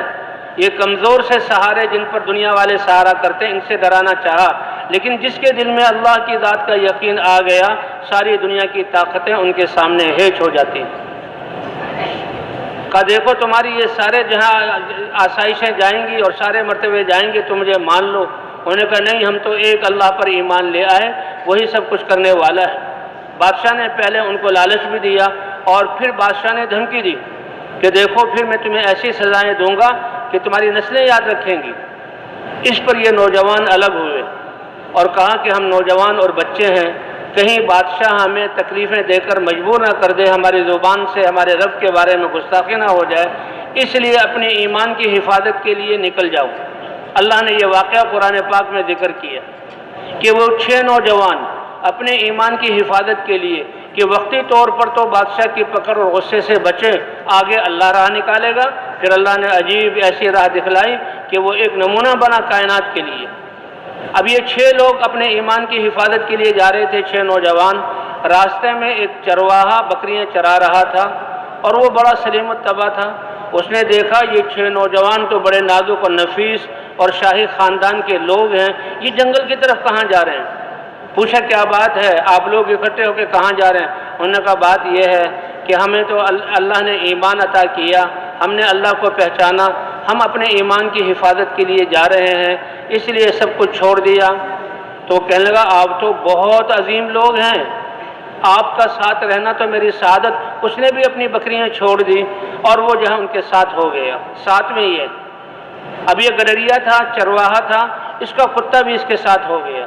سبعۃ وثامنہم کلبہم، 7 نوجوان، 6 تو اپنے ایمان کی حفاظت کے لیے نکلے اور ایک ان کی صحبت میں رہ کر اللہ کے فضل کو حاصل کرنے کے لیے نکلا، اور کتا ان کی پہرے داری کے لیے نکل گیا۔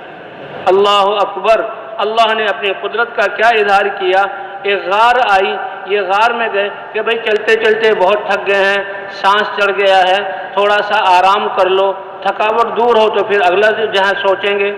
تو وہ کہتے ہیں ساتھ وہ کتا ان کا غار کے منہ پر بیٹھ گیا جیسے پہرے کے لیے بیٹھتا ہے۔ وَقَلْبُهُمْ بَاسِطٌ ذِرَاعَيْهِ بِالْوَسِيدِ، غار کے منہ پر ایسے ہاتھ کھڑے کر کے بیٹھ گیا، اور یہ 7 سوئے۔ اللہ فرماتے ہیں کہ یہ اپنے دین کی، ایمان کی حفاظت کے لیے نکلے تھے۔ ہم نے اپنی قدرت کا یہ اظہار کیا کہ 309 سال اللہ فرماتے ہیں ہم نے ان کو نیند ان پر مسلط کی اور سلا کے ان کو زندہ رکھا۔ وَنُقَلِّبُهُمْ ذَاتَ الْيَمِينِ وَذَاتَ الشِّمَالِ، یہ لوگ جو اپنے ایمان کی حفاظت کے لیے نکلے تھے اور زمین پر سوئے ہوئے تھے، زمین کھاتی ہے جسم کو، اللہ فرماتے ہیں ہم اپنی قدرت سے ان کی کروٹوں کو دائیں اور بائیں بدلتے تھے۔ اور وہ غار کا منہ تھا، یہ اندر سوئے ہوئے تھے، سورج نکلتے ہوئے اس کی کرنیں اندر آتی تھی۔ تو قرآن پاک میں ہے وَتَرَى الشَّمْسَ إِذَا طَلَعَت تَزَاوَرُ عَنْ كَهْفِهِمْ ذَاتِ الْيَمِينِ وَإِذَا غَرَبَت تَقْرِضُهُمْ ذَاتَ الشِّمَالِ، جب سورج نکلتا ہے اور کرنیں اندر جاتی ہیں تو ہم دائیں طرف کرنوں کو باہر نکال دیتے ہیں، روشنی اندر باقی رہتی ہے اور ہم کروٹوں کو بدل رہے ہیں۔ اور جب سورج غروب ہونے لگتا ہے تو جو ان کی سورج کی کرنیں ان پر پڑنے لگتی ہیں تو ہم بائیں طرف سورج کی کرنیں کو نکال دیتے ہیں۔ 309 سال کے بعد ہم نے ان کو جگایا، حکومتیں ختم ہو گئی۔ یہ اٹھے اور پوچھنے لگے کہ بھئی کتنا سوئے ہوں گے؟ کہا معلوم ہوتا ہے بہت تھکے ہوئے تھے، گہری نیند تھی، یومن او بعد یوم، یہ ایک دن یا ایک دن سے کچھ کم ہم سوئے ہوئے ہیں، اب بھوک لگی ہوئی، اب بھوک کا احساس ہوا۔ 309 سال اللہ نے بغیر کھلائے پلائے اللہ نے ان کو زندہ رکھا، یہ ہے اللہ کی قدرت۔ اب کیونکہ وہ شاہی خاندان میں سے تھے، وہاں سے کچھ پیسے لے کر نکلے تھے، کہا ایک کو بھیجا کہ بھئی دیکھو یہ پیسے لے کر جاؤ اور بڑی نرمی سے بات کرنا، کسی سے جھگڑنا نہیں، پاکیزہ جو کھانا ہو لے کر آ جانا۔ اب وہ تو سمجھے ہیں کہ بھئی وہی معاملہ ہے، وہی حکومت ہے، کسی کو پتہ نہ لگے، اللہ نے نظام بدل دیا، یہ ہے اللہ کی قدرت۔ جب وہ دکان والے کے پاس گئے تو دکان والا پہلے تو شکل دیکھ کے حیران ہوا، 309 سال پہلے کا لباس، شکل، بال اور صورت وہ کیا ہوگی، اور آج اس زمانے کا نیا زمانہ، نئی ترقی، اس میں کیا بدلا ہوگا۔ لیکن چلو جنگل سے کوئی آیا ہے، کھانا بھی لیا، کھانا لے کر اب جب پیسے دینے لگا تو وہ تو سکے جیسے کہ کسی خزانے کے ہو، اس پر بات بڑھ گئی، بھئی یہ پیسے کہاں سے ہے، تم کہاں سے آئے ہو، اور بات بڑھتے بڑھتے کہ یہ تو ایک خزانہ ہے، اور پھر ایسے آدمی کا جس کی یہ کیفیت ہے جیسے جنگل کا لگتا ہے، یہ کہاں سے آیا، بادشاہ تک بات پہنچ گئی۔ اور اس زمانے کا بادشاہ ایمان والا تھا اور عوام بگڑی ہوئی تھی، اور وہ دعائیں کرتا تھا۔ کیسے ایمان والے ہمدرد ہوتے ہیں، اے اللہ اپنی قدرت کا کوئی اظہار کر دے، میری رعایا ایمان والی بن کر نجات پالے۔ تو اللہ نے اپنی قدرت کا اظہار کیا کہ اس بادشاہ کے زمانے میں جو انصاف والا، اللہ کی اطاعت والا تھا، ان کو 309 سال سلا کر اس زمانے میں ان کو جگا کر اپنی قدرت کا اظہار کیا۔ اللہ پہلے بھی جگا سکتے تھے، یہ اللہ اپنے بندوں کی کیسے قدردانی کرتے ہیں۔ بادشاہ، اب اس کو بادشاہ کے پاس لے جایا گیا، بادشاہ بھی حیران ہوا، اور پھر اس میں بتایا ہم تو 7 نوجوان تھے، 6 تھے، 7 میں مل گئے، ہم نکلے تھے۔ تو پھر بادشاہ کو یاد آیا کہ بادشاہوں نے ایک دوسرے کو وصیت کی تھی کہ 7 نوجوان شاہی مجرم وہ نکلے تھے، ان کے نام یہ تختی پر لکھے ہوئے تھے، اور وہ تختی رکھی ہوئی تھی کہ جب بھی ملے تو ان کو سزا دی جائے۔ تو بادشاہ کو یہ بات معلوم تھی، اس نے وہ تختی منگائی تو جو وہ 6 نام اس نے بتائے تھے وہی نام تھے۔ بادشاہ نے اللہ کا شکریہ ادا کیا کہ اللہ نے اپنی قدرت کو ظاہر کیا ہے اور اپنی عوام کو لے کر گیا اور پھر وہاں مسجد بنوائی۔ تو یہ ہے، اور پھر یہ علماء فرماتے ہیں کہ دیکھیں یہ کتا چرواہا تو صرف ان کی صحبت میں رہا، اللہ نے اس کے لیے بھی اپنی کتنی قدرت کا اظہار کیا، اور یہ جو کتا ایک جانور تھا اس کا ذکر بھی اللہ نے قرآن پاک میں کیا۔ وَقَلْبُهُمْ بَاسِطٌ ذِرَاعِهِ بِالْوَسِيدِ، ایک دفعہ یہ ذکر کیا، اور جو ہے ثلاثۃ رابعہم کلبہم وخمسۃ سادسہم کلبہم سبعۃ وثامنہم، 3 دفعہ وہاں پر اللہ نے تذکرہ کیا، اس کتے کا بھی ذکر کیا جو ایمان والوں کی صحبت میں چلا۔ تو علماء فرماتے ہیں کہ جو اپنے ایمان کی حفاظت کے لیے جو 6 نوجوان یا 7 نوجوان چلے تھے، اللہ نے ان کے لیے اب ان کو 309 سال سلایا اور بغیر کھلائے پلائے ان کو جہاں زندہ رکھا، اور ان کے اس جو قدرت ظاہر کی پوری قوم کی ہدایت کا ذریعہ بنایا۔ اللہ نے تو ہمیں ایسی امت میں پیدا کیا کہ جن کی ذمہ داری ہے کہ قیامت تک آنے والے انسانوں کے دلوں میں ایمان اور یقین کیسے آ جائے اور ان کی زندگی کیسے پاکیزہ بن جائے، ان کو اللہ کتنا اجر عطا فرمائیں گے اور ان کے لیے اللہ ان کی اپنی قدرت کو کیسا اظہار فرمائیں گے۔ جیسے کہ ہر مجلس میں کہا جا رہا ہے کہ ہم حضرت محمد صلی اللہ علیہ وسلم کی امت میں ہیں، آپ سید الانبیاء ہیں، آپ کی امت بھی خیر الامم ہے۔ حضور صلی اللہ علیہ وسلم کے ختم نبوت کے صدقے اللہ تعالیٰ نے اس ایمان کی محنت کو اس امت کا فریضہ قرار دیا۔ کنتم خیر امت اخرجت للناس تأمرون بالمعروف وتنہون عن المنکر وتؤمنون باللہ، بہترین امت اس کو قرار دیا گیا۔ اس لیے حضور صلی اللہ علیہ وسلم نے پہلے دن سے امت کو اس محنت میں اپنے ساتھ لیا۔ ایمان کا حکم آیا، ایمان کی آپ دعوت دے رہے ہیں، اور جو ایمان قبول کرتا ہے وہ فوراً اس کی دعوت کو شروع کرتا ہے۔ اس لیے حضور صلی اللہ علیہ وسلم کے ساتھ جو ایمان صحابہ کی سیرت بیان ہے، ہر ایک دعوت میں دعوت کو لے کر کھڑا، مرد بھی عورت بھی۔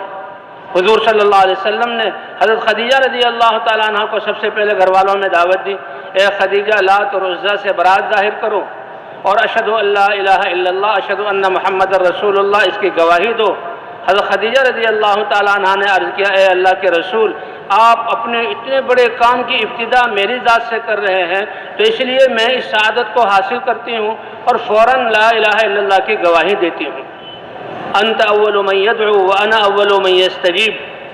اور دعوت کو قبول کر کے بہت بڑی تاجرہ تھی، اور شام مال جاتا تھا اور مکے میں بکتا تھا، شام سے مکے میں مال آتا وہاں بکتا تھا، نعمتوں کی یہ فراوانی تھی۔ حضور صلی اللہ علیہ وسلم کا یہ خانوادہ تھا، بچے تھے، لیکن جو ہی کلمہ پڑھا تو تجارت کی فکر کو چھوڑ کر اب انسانیت کو، مردوں عورتوں کو کفر سے کیسے بچانا، جہنم سے کیسے بچانا ہے، اس دعوت میں لگی اور اپنا مال حضور پر خرچ کیا، حضور کے دین پر خرچ کیا، صحابہ اور یتیموں اور بیواؤں پر خرچ کیا، یہاں تک کہ تھوڑے ہی دنوں میں گھر کا سارا سامان ختم ہو گیا اور فاقے کی نوبت آ گئی، اور حضور صلی اللہ علیہ وسلم اپنے گھر سے بھوک کی حالت میں بیت اللہ جا رہے ہیں۔ لیکن بھئی یہ بھوک اللہ کے دین کی وجہ سے، یہ کتنی اللہ کے ہاں اس کی قدر ہے۔ جبرائیل علیہ السلام آئے اور عرض کیا، اے اللہ کے رسول، آپ کے گھر میں فاقہ، تو سنیے اللہ نے آپ کی بیوی خدیجہ کو اس فاقے کی وجہ سے سلام بھیجا ہے۔ اس لیے یہ امت حضور صلی اللہ علیہ وسلم کے ساتھ دعوت میں شریک، پہلے دن سے حضور صلی اللہ علیہ وسلم نے امت کو دعوت میں شریک کیا۔ ہر مسلمان مرد اور عورت وہ دعوت دینے والا تھا۔ مدینہ منورہ مہاجرین جو آئے اور انصار مدینہ وہ تو پہلے ہی قرضوں میں دبے رہتے تھے، اب مہاجرین کا خرچہ بھی آ گیا، انہوں نے ان کو جگہیں بھی دی، انہوں نے ان کے جہاں کھانے بھی دیے، اور انہوں نے ہر چیز میں ان کا ہاتھ بٹایا، خرچے ان کے زیادہ ہو گئے، اور صاحب انصار مدینہ بھی دین کی خدمت میں لگے، کمائی کا وقت کم ہو گیا، لیکن اللہ نے ان کی جانوں مالوں میں ایسی برکت دی کہ ان کو غنی بنا دیا۔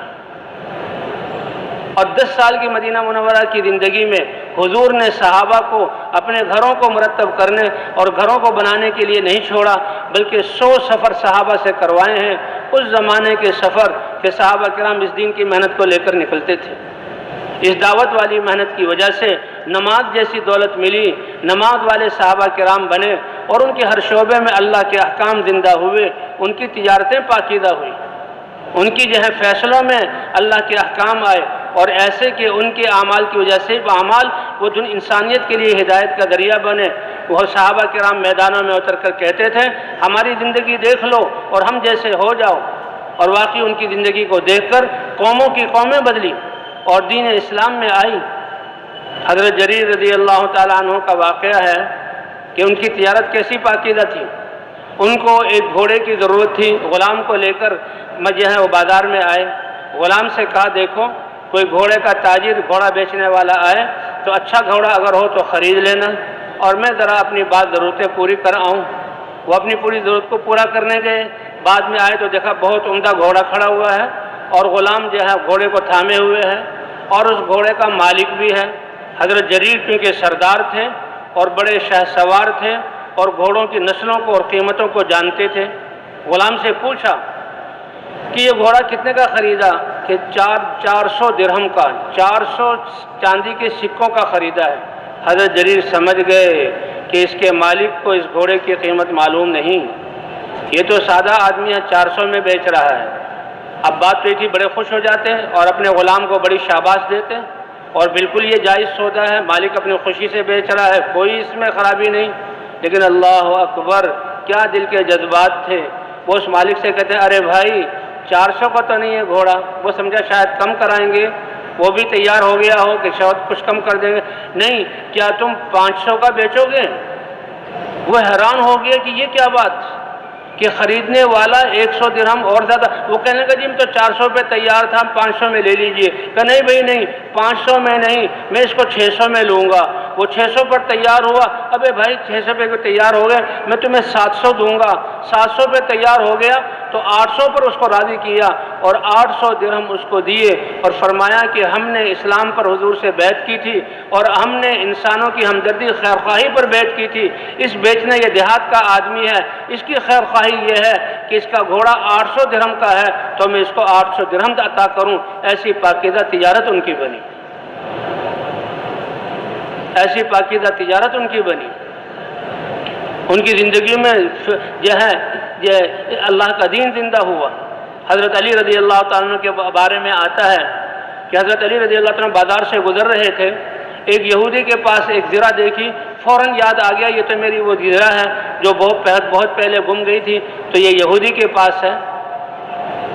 اور واقعی اس یہودی نے چوری کی تھی۔ حضور صلی اللہ علیہ وسلم حضرت علی رضی اللہ تعالیٰ سامنے آ گئے کہ بھائی یہ زرہ تو میری زرہ ہے، اور وہ امیر المومنین ہیں حضرت علی، یہ ان کی امارت کا زمانہ ہے، یہ نہیں کہ میں سچا ہوں میری زرہ ہے مجھے پتہ ہے اور حق ہے میں لے لوں۔ اس نے کہا نہیں جناب یہ زرہ میری ہے، میں قبضے والا ہوں۔ تو اب کیا ہے کہ امیر المومنین ہے اور سامنے ایک یہودی ہے، تو قاضی کے پاس فیصلہ لے جایا جائے۔ قاضی شریح جو حضرت علی رضی اللہ تعالیٰ عنہ کے مقرر کردہ قاضی تھے، وہ قاضی تھے، ان کے سامنے فیصلہ لے جایا گیا۔ تو حضرت قاضی شریح نے کہا امیر المومنین آپ مدعی ہیں، اس زرہ کا دعویٰ کر رہے ہیں یہ آپ کی ہے، اور آپ کا خصم اور مقابل یہ یہودی ہے جس کے قبضے میں ہے۔ اللہ کے رسول صلی اللہ علیہ وسلم نے ارشاد فرمایا، جی ہاں البینۃ علی المدعی والیمین علی من انکر، اگر آپ مدعی ہیں تو آپ 2 گواہ لے آئیں کہ یہ زرہ آپ کی ہے، کیونکہ حدیث میں یہ ہے۔ اب اس میں یہ نہیں کہ آپ تو سچے ہیں، آپ امیر المومنین ہیں، آپ جانتے نہیں، اللہ کا حکم کیا ہے، سب کچھ قربان کر دو، تو آپ 2 گواہ لائیے۔ حضرت علی رضی اللہ تعالیٰ نے کیا اے شریح انہی کے بنائے ہوئے قاضی، میرے 2 گواہ ہیں میرے پاس، ایک گواہ جو ہے وہ میرا آزاد کردہ غلام قمبر ہے، اور دوسرا جو ہے میرا گواہ جو ہے میرے بیٹے حسن یا حسین، ان دونوں میں سے کوئی ایک ہے۔ اللہ اکبر۔ قاضی شریح نے کیا کہا، اے امیر المومنین یہ قمبر جو غلام آزاد کر چکے ہیں آپ، اس کی گواہی تو شریعت میں قبول ہے، لیکن بیٹے کی گواہی باپ کے لیے شریعت میں قبول نہیں۔ ایک روایت میں تھا حضرت علی نے کہا اے شریح کیا کہہ رہے ہو، کیا تم نے یہ نہیں سنا کہ حسن اور حسین سیدہ شباب اہل الجنہ، یہ جنت والے ہیں اور جنت کے نوجوانوں کے سردار ہیں، حضور کے نواسے ہیں،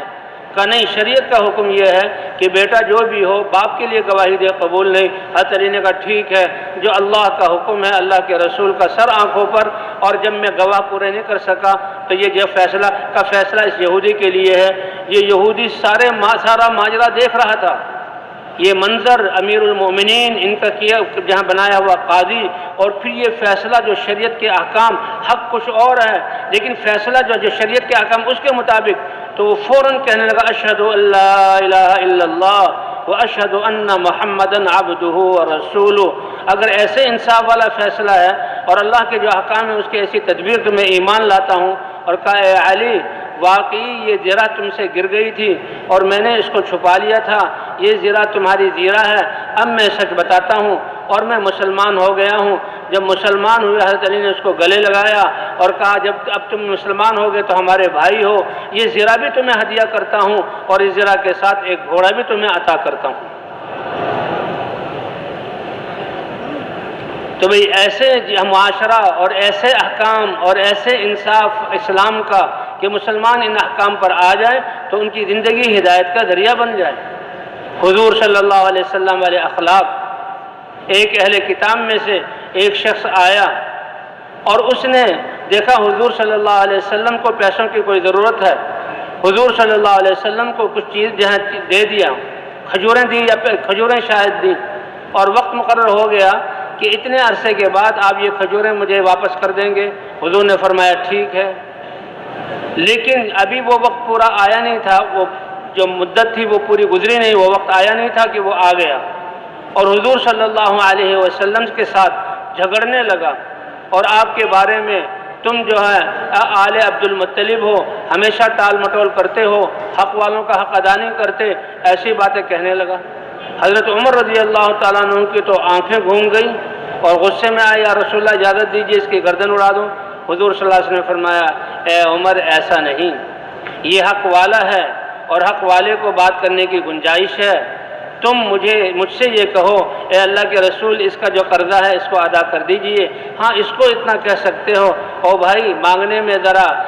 تہذیب والا طریقہ اختیار کرو، اے جاؤ عمر یہ جو ہے یہ اس کی جاؤ اپنے وہاں جو خزانہ ہے اس میں سے جو اس کا حق ہے وہ بھی ادا کرو، اور کچھ اس کو زائد بھی کھجوریں دے دو، یہ تم نے جو غصے سے اس کو ڈانٹا ہے اس ڈانٹ کے بدلے میں یہ زائد دے دو۔ یہ فیصلہ جو حضور کا سنا تو وہ فوراً اس نے کہا اشہد ان لا الہ الا اللہ واشہد ان محمدا عبدہ ورسولہ۔ فرمایا میں نے آپ کی شکل دیکھ کر، آپ کے سارے احکام معاملات دیکھ کر یقین تھا کہ آپ اللہ کے رسول ہیں، لیکن دو باتیں تھیں کہ وہ میں دیکھنا چاہتا تھا کہ اگلا جتنی جہالت والا معاملہ کرے گا اور گستاخی والا معاملہ کرے گا، آپ کا حلم بردباری اور آپ کا درگزر اتنا ہی زیادہ ہوتا چلا جائے گا، وہ میں نے دیکھ لیا ہے۔ تو آپ اللہ کے رسول ہیں اور اسی آپ صلی اللہ علیہ وسلم کے اخلاق پر اللہ نے اس کو ہدایت کی دولت عطا فرما دی۔ تو بھئی اللہ تعالیٰ نے حضرت محمد صلی اللہ علیہ وسلم کی ختم نبوت کے صدقے اس امت کو چنا ہے اور اس امت کے ذمے یہ نبیوں والا کام کیا، اسی لیے تو آتا ہے کہ یہ امت جب قیامت میں پیش ہوگی تو اس کے جسم سے نکلنے والا نور انبیاء کے نور کی طرح ہوگا۔ حضرت عیسیٰ علیہ السلام کو اللہ نے وحی بھیجی، اے عیسیٰ تمہارے بعد ایک نبی آنے والے ہیں اور ان کی ایک امت ہوگی، اور وہ ایسی امت ہوگی کہ ہر نعمتوں کے ملنے پر وہ اللہ کا شکر ادا کرے گی اور ہر تکلیف و ناگواریوں پر صبر کرے گی۔ ولا علم لہم ولا حلم، ان کے پاس اپنا کوئی علم بھی نہیں ہوگا، ان کے پاس اپنا کوئی حلم بھی نہیں ہوگا۔ حضرت عیسیٰ علیہ السلام بڑے حیران ہوئے، اے اللہ علم بھی نہیں اور حلم بھی نہیں، پھر نعمتوں پر اترانا نہیں بلکہ اللہ کے سامنے جھکنا، شکر ادا کرنا، احسان مند ہونا اور مصیبتوں کے آنے پر صبر کرنا کہ یہ اللہ کی طرف سے ہے، یہ کیسے ہوگا؟ تو حضرت اللہ تعالیٰ نے فرمایا اے عیسیٰ وہ امت اتنی پیاری ہوگی کہ ان کو اپنے علم میں سے میں علم عطا کروں گا اور اپنے حلم میں سے ان کو میں حلم عطا کروں گا۔ اس لیے بھائی حضور صلی اللہ علیہ وسلم مکہ مکرمہ میں چاہے مرد ہے یا عورت ہر ایک دعوت دے رہا ہے اور دعوت کے راستے میں تکلیفوں کو جھیل رہا ہے۔ حضرت بلال کو کیسے جن تکلیفیں دی گئیں، حضرت خباب کو کیسے تکلیفیں دی گئیں،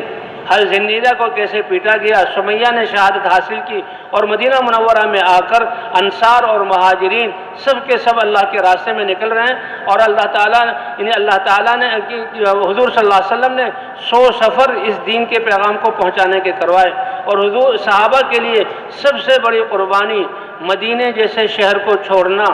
مسجد نبوی کی نمازوں کو چھوڑنا، آپ صلی اللہ علیہ وسلم کے دیدار کو چھوڑنا، اس کو قربان کرنا، اور حضور پر جو علم اتر رہا ہے اس کو قربان کرنا، تاکہ انسانیت کو جہنم سے نجات مل جائے۔ یہ اتنا بڑا امر ہے اللہ کے ہاں کہ صحابہ کرام نے ان ساری چیزوں کو چھوڑا تاکہ انسانیت جو ہے جہنم سے بچ جائے۔ اور اللہ نے قرآن پاک میں اتارا، رجال صدقوا ما عاهدوا الله علیہ فمنهم من قضى نحبه ومنهم من ينتظر۔ صحابہ کو کامل مرد اللہ گواہی دے رہے ہیں، اللہ یہ اعزاز دے رہے ہیں، اللہ یہ انعام ان کو عطا فرما رہے ہیں، اور اللہ بتا رہے ہیں کہ دیکھو جو انہوں نے اللہ سے وعدہ کیا تھا، اے اللہ ہم تیرے بندے ہیں، ہماری جان اور مال اور صلاحیتیں تیری رضا اور تیرے دین کو زندہ کرنے کے لیے لگیں گی۔ اللہ کہہ رہے ہیں انہوں نے اپنے اس وعدے کو پورا کر دکھایا، اور حتیٰ کہ اپنی جانوں کو اللہ میرے راستے میں قربان کر دیا، اور جو باقی ہیں وہ بھی اسی انتظار میں ہیں کہ اے اللہ ہماری جانیں کب تیرے راستے میں جہاں قبول ہوں گی۔ فَمِنْهُمْ مَنْ قَضَى نَحْبَهُ وَمِنْهُمْ مَنْ يَنْتَظِرُ۔ تو مدینے جیسے حضور جیسی ہستی کو، اور جو حضور پر علم اتر رہا ہے حضور سے براہ راست لے کر اور امت تک پہنچانا، اس چیز کو چھوڑا امت کی ہدایت کے لیے۔ اسی لیے اللہ تعالیٰ نے پھر ان کے لیے اپنی رضا کا کہ اللہ ان سے راضی ہو گیا، اور جو بھی ان کے راستے پر چلے گا اللہ ان کو بھی اپنی رضا عطا فرما دیں گے۔ بھائی یہاں مجلس میں جمع ہونے کا مقصد اور ان سارے بیانات کا مقصد کہ مسلمان اپنی حیثیت کو پہچانے، اپنی ذمہ داری کو پہچانے، اللہ کے انعامات اور وعدوں کو پہچانے۔ اللہ نے ہمیں ایمان عطا کیا، حضرت محمد صلی اللہ علیہ وسلم جیسے نبی عطا کیے، اور دین اسلام جیسا دین عطا کر کے اس دین کو ساری انسانیت تک پہنچانے کی ذمہ داری عطا کی۔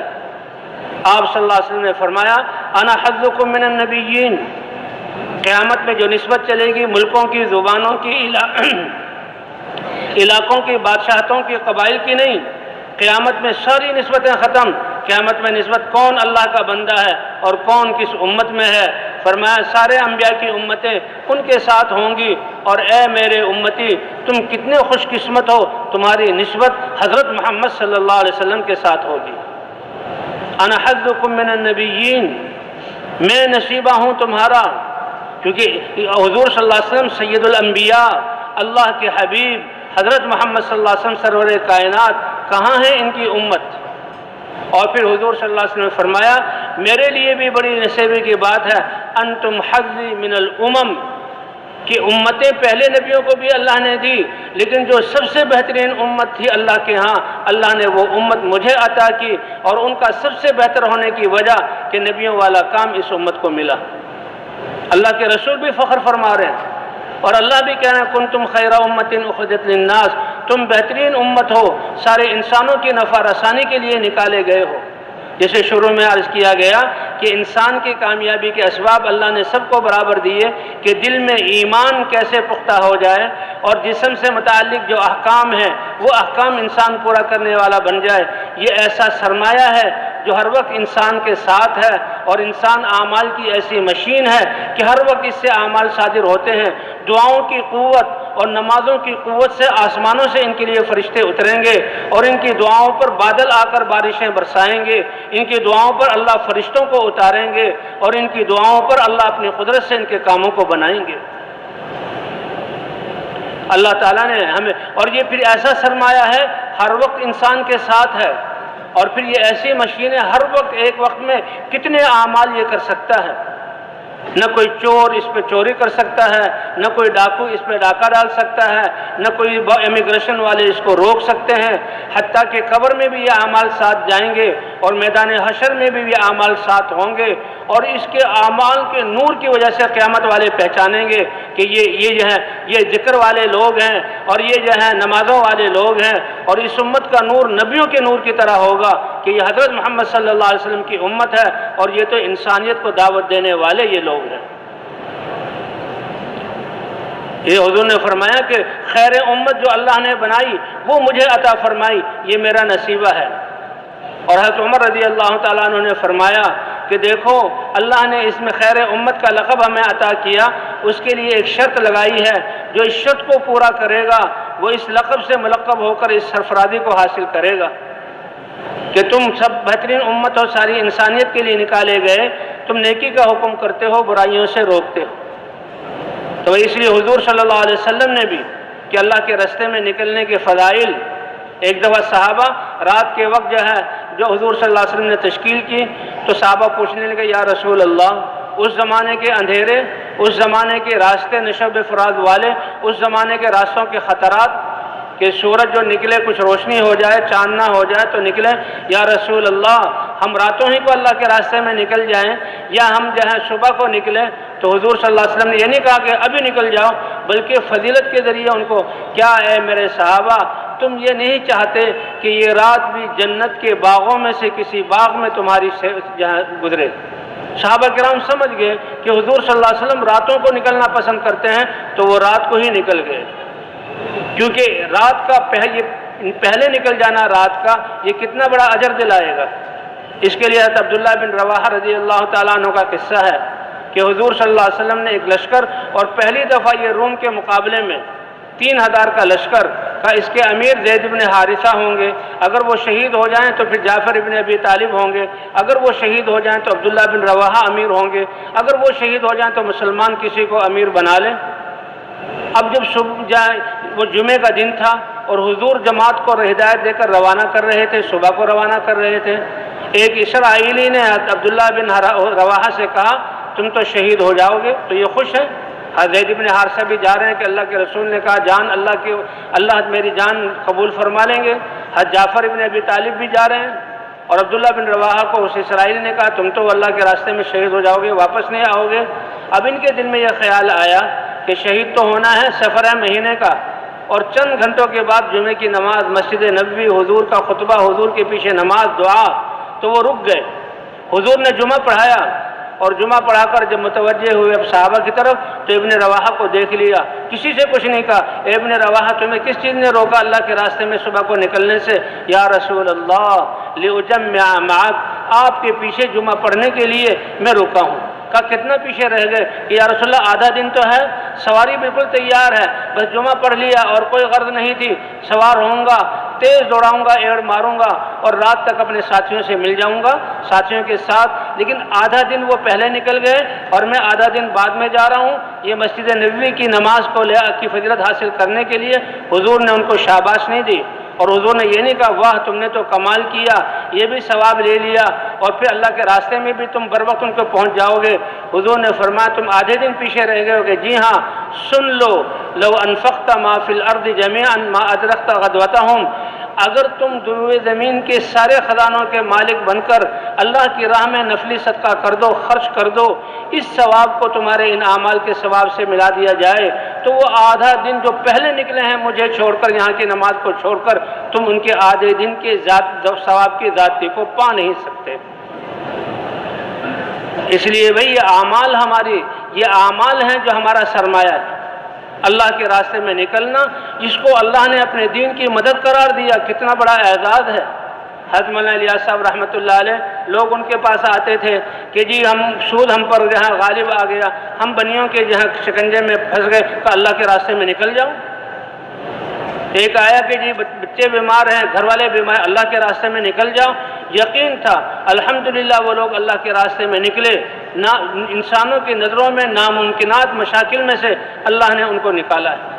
اور اللہ نے ان کے کام بنائے ہیں، کیونکہ اللہ کی مدد سے سارے کام بنتے ہیں۔ اور بھئی آج انسانیت کن حالات سے گزر رہی ہے، کن پریشانیوں میں مبتلا ہے، اور کیسے کیسے انہی حالات، یہ وبائیں اور یہ پریشانیاں اور یہ مہنگائی۔ حضرت مولانا یوسف صاحب رحمۃ اللہ علیہ سے لوگوں نے آ کر شکایت کی، آج جس چیز کا ہم شکار ہیں، شیخ حضرت جی یہ تو بہت مہنگائی ہو گئی، چیزیں ہماری خرید سے باہر ہو گئی، بھوکے مر رہے ہیں۔ تو حضرت مولانا یوسف صاحب رحمۃ اللہ نے فرمایا دیکھو اللہ تعالیٰ جو رب ہیں، اللہ کے ہاں یہ انسان اور ایک چیزیں یہ ترازو کے دو پلڑوں کی طرح ہے، انسان اور یہ اشیاء مخلوقات ترازو کے دو پلڑوں کی طرح ہے۔ جب انسان اپنے ایمان اور اعمال کو بنا کر اللہ کے ہاں قیمتی بن جاتے ہیں تو اللہ چیزوں کو ہلکا کر دیتے ہیں، سستا کر دیتے ہیں۔ یہ بھاؤ آسمانوں سے مقرر ہوتے ہیں، حکومتیں بھاؤ مقرر نہیں کرتی، یہ تو مجبور ہوتے ہیں، بندھے ہوئے ہوتے ہیں کسی کے ہاتھ میں، فیصلے کی ڈور اللہ کے ہاتھ میں ہے۔ فرمایا انسان ایمان اور اعمال سے جب اپنے آپ کو قیمتی بنا لیتا ہے، اللہ تعالیٰ چیزوں کی فراوانی اور ان کو سستا کر کے لوگوں تک پہنچا دیتے ہیں۔ لیکن جب انسان اپنے ایمان اور اعمال سے نکل کر اپنے آپ کو بے قیمت کر دیتا ہے تو چیزوں کی قیمتیں زیادہ ہو جاتی ہیں۔ لہذا ان حالات میں ہمیں تو اے اللہ ہمیں ان زلزلوں سے بچا، اے اللہ ہمیں ان وباؤں سے بچا، اے اللہ ہمیں اس مہنگائی اور بھوک سے بچا، اس کا راستہ خود بھی توبہ کرنا ہے اور ہر مسلمان سے توبہ کرانا ہے۔ اور ہمارا نماز کو اور گناہوں کو ہم گناہ سمجھتے ہیں، لیکن دین کی محنت جو چھوڑی اور جس کی وجہ سے یہ امت گناہوں میں پڑی اور جس کی وجہ سے حالات آ گئے ہیں، اس کو گناہ نہیں سمجھتے، تو لہذا اس کو بھی گناہ سمجھ کر اللہ سے معافی مانگنا اور توبہ کرنا۔ یہاں ہم توبہ کریں گے اور استغفار کریں گے، اللہ اپنی رحمت کے دروازے کھول دیں گے۔ تو کیوں بھائی سب تیار ہیں اس کے لیے انشاءاللہ؟ یہ اللہ کے راستے میں نکلنا اسی لیے ہے۔ اے اللہ سب سے بڑا گناہ، مہا گناہ کی جس کی وجہ سے ساری نافرمانی دین کی میں نے ہم سے چھوٹی، اے اللہ پچھلے گناہوں کو معاف فرما دے اور اگلی زندگی کو اے اللہ ہمارے اس دین کے لیے ہمیں قبول فرما لے۔ تو اس کے لیے بھائی بقیہ زندگی کتنی ہے کسی کو کوئی پتہ نہیں، لیکن اللہ اتنے مہربان ہیں کہ دل میں ہم نیت کر لیں کہ اب حضور کی محنت والا بن کر رہیں گے، ساری امت مسلمہ پر محنت کر کے اس محنت پر کھڑا کریں گے اور ساری انسانیت کے لیے دعائیں کریں گے، فکر کریں گے، اللہ ان کو جہنم اور دنیا آخرت کی مصیبتوں سے بچا لے۔ نیت کرتے ہی اللہ کے ہاں ہماری قیمت بڑھ جائے گی۔ تو بھائی کون کون ہے جو تیار ہیں انشاءاللہ اس بات کی نیت کرتا ہے؟ ہاں، جب تک زندگی کے سانس باقی ہیں ہمارے پاس مہلت، بھائی سب سے پہلے اس مجمع سے اس بات کی درخواست ہے کہ جن کے 4 مہینے نہیں لگے وہ تو کھڑے ہو کر اللہ کو دکھلا دیں کہ ہم 4 مہینے کے لیے اللہ کے راستے میں جانے کے لیے تیار ہیں۔ اس کے لیے فرمائیں بھائی، اس کے لیے فرمائیں۔ دیکھیں تشکیل کا وقت تھوڑا سا ہے اور یہ بالکل وصولی کا وقت ہے، اللہ کی رحمت مغفرت کا اعلان اس میں ہوگا، تو تھوڑا سا اور تشریف رکھیں۔ 4 مہینے والے کھڑے ہوں بھائی، 4 مہینے تھوڑی سی دیر ٹھہر جائیں اور جو کھڑے ہو رہے ہیں ان کو دیکھیں اور ان کے واسطے سے دعا کریں، بتائیں کہ 4 مہینے کے لیے یہ 4 مہینے لگا کر ہم اللہ کے واپس اپنے گھروں کو جائیں گے۔ 4 مہینے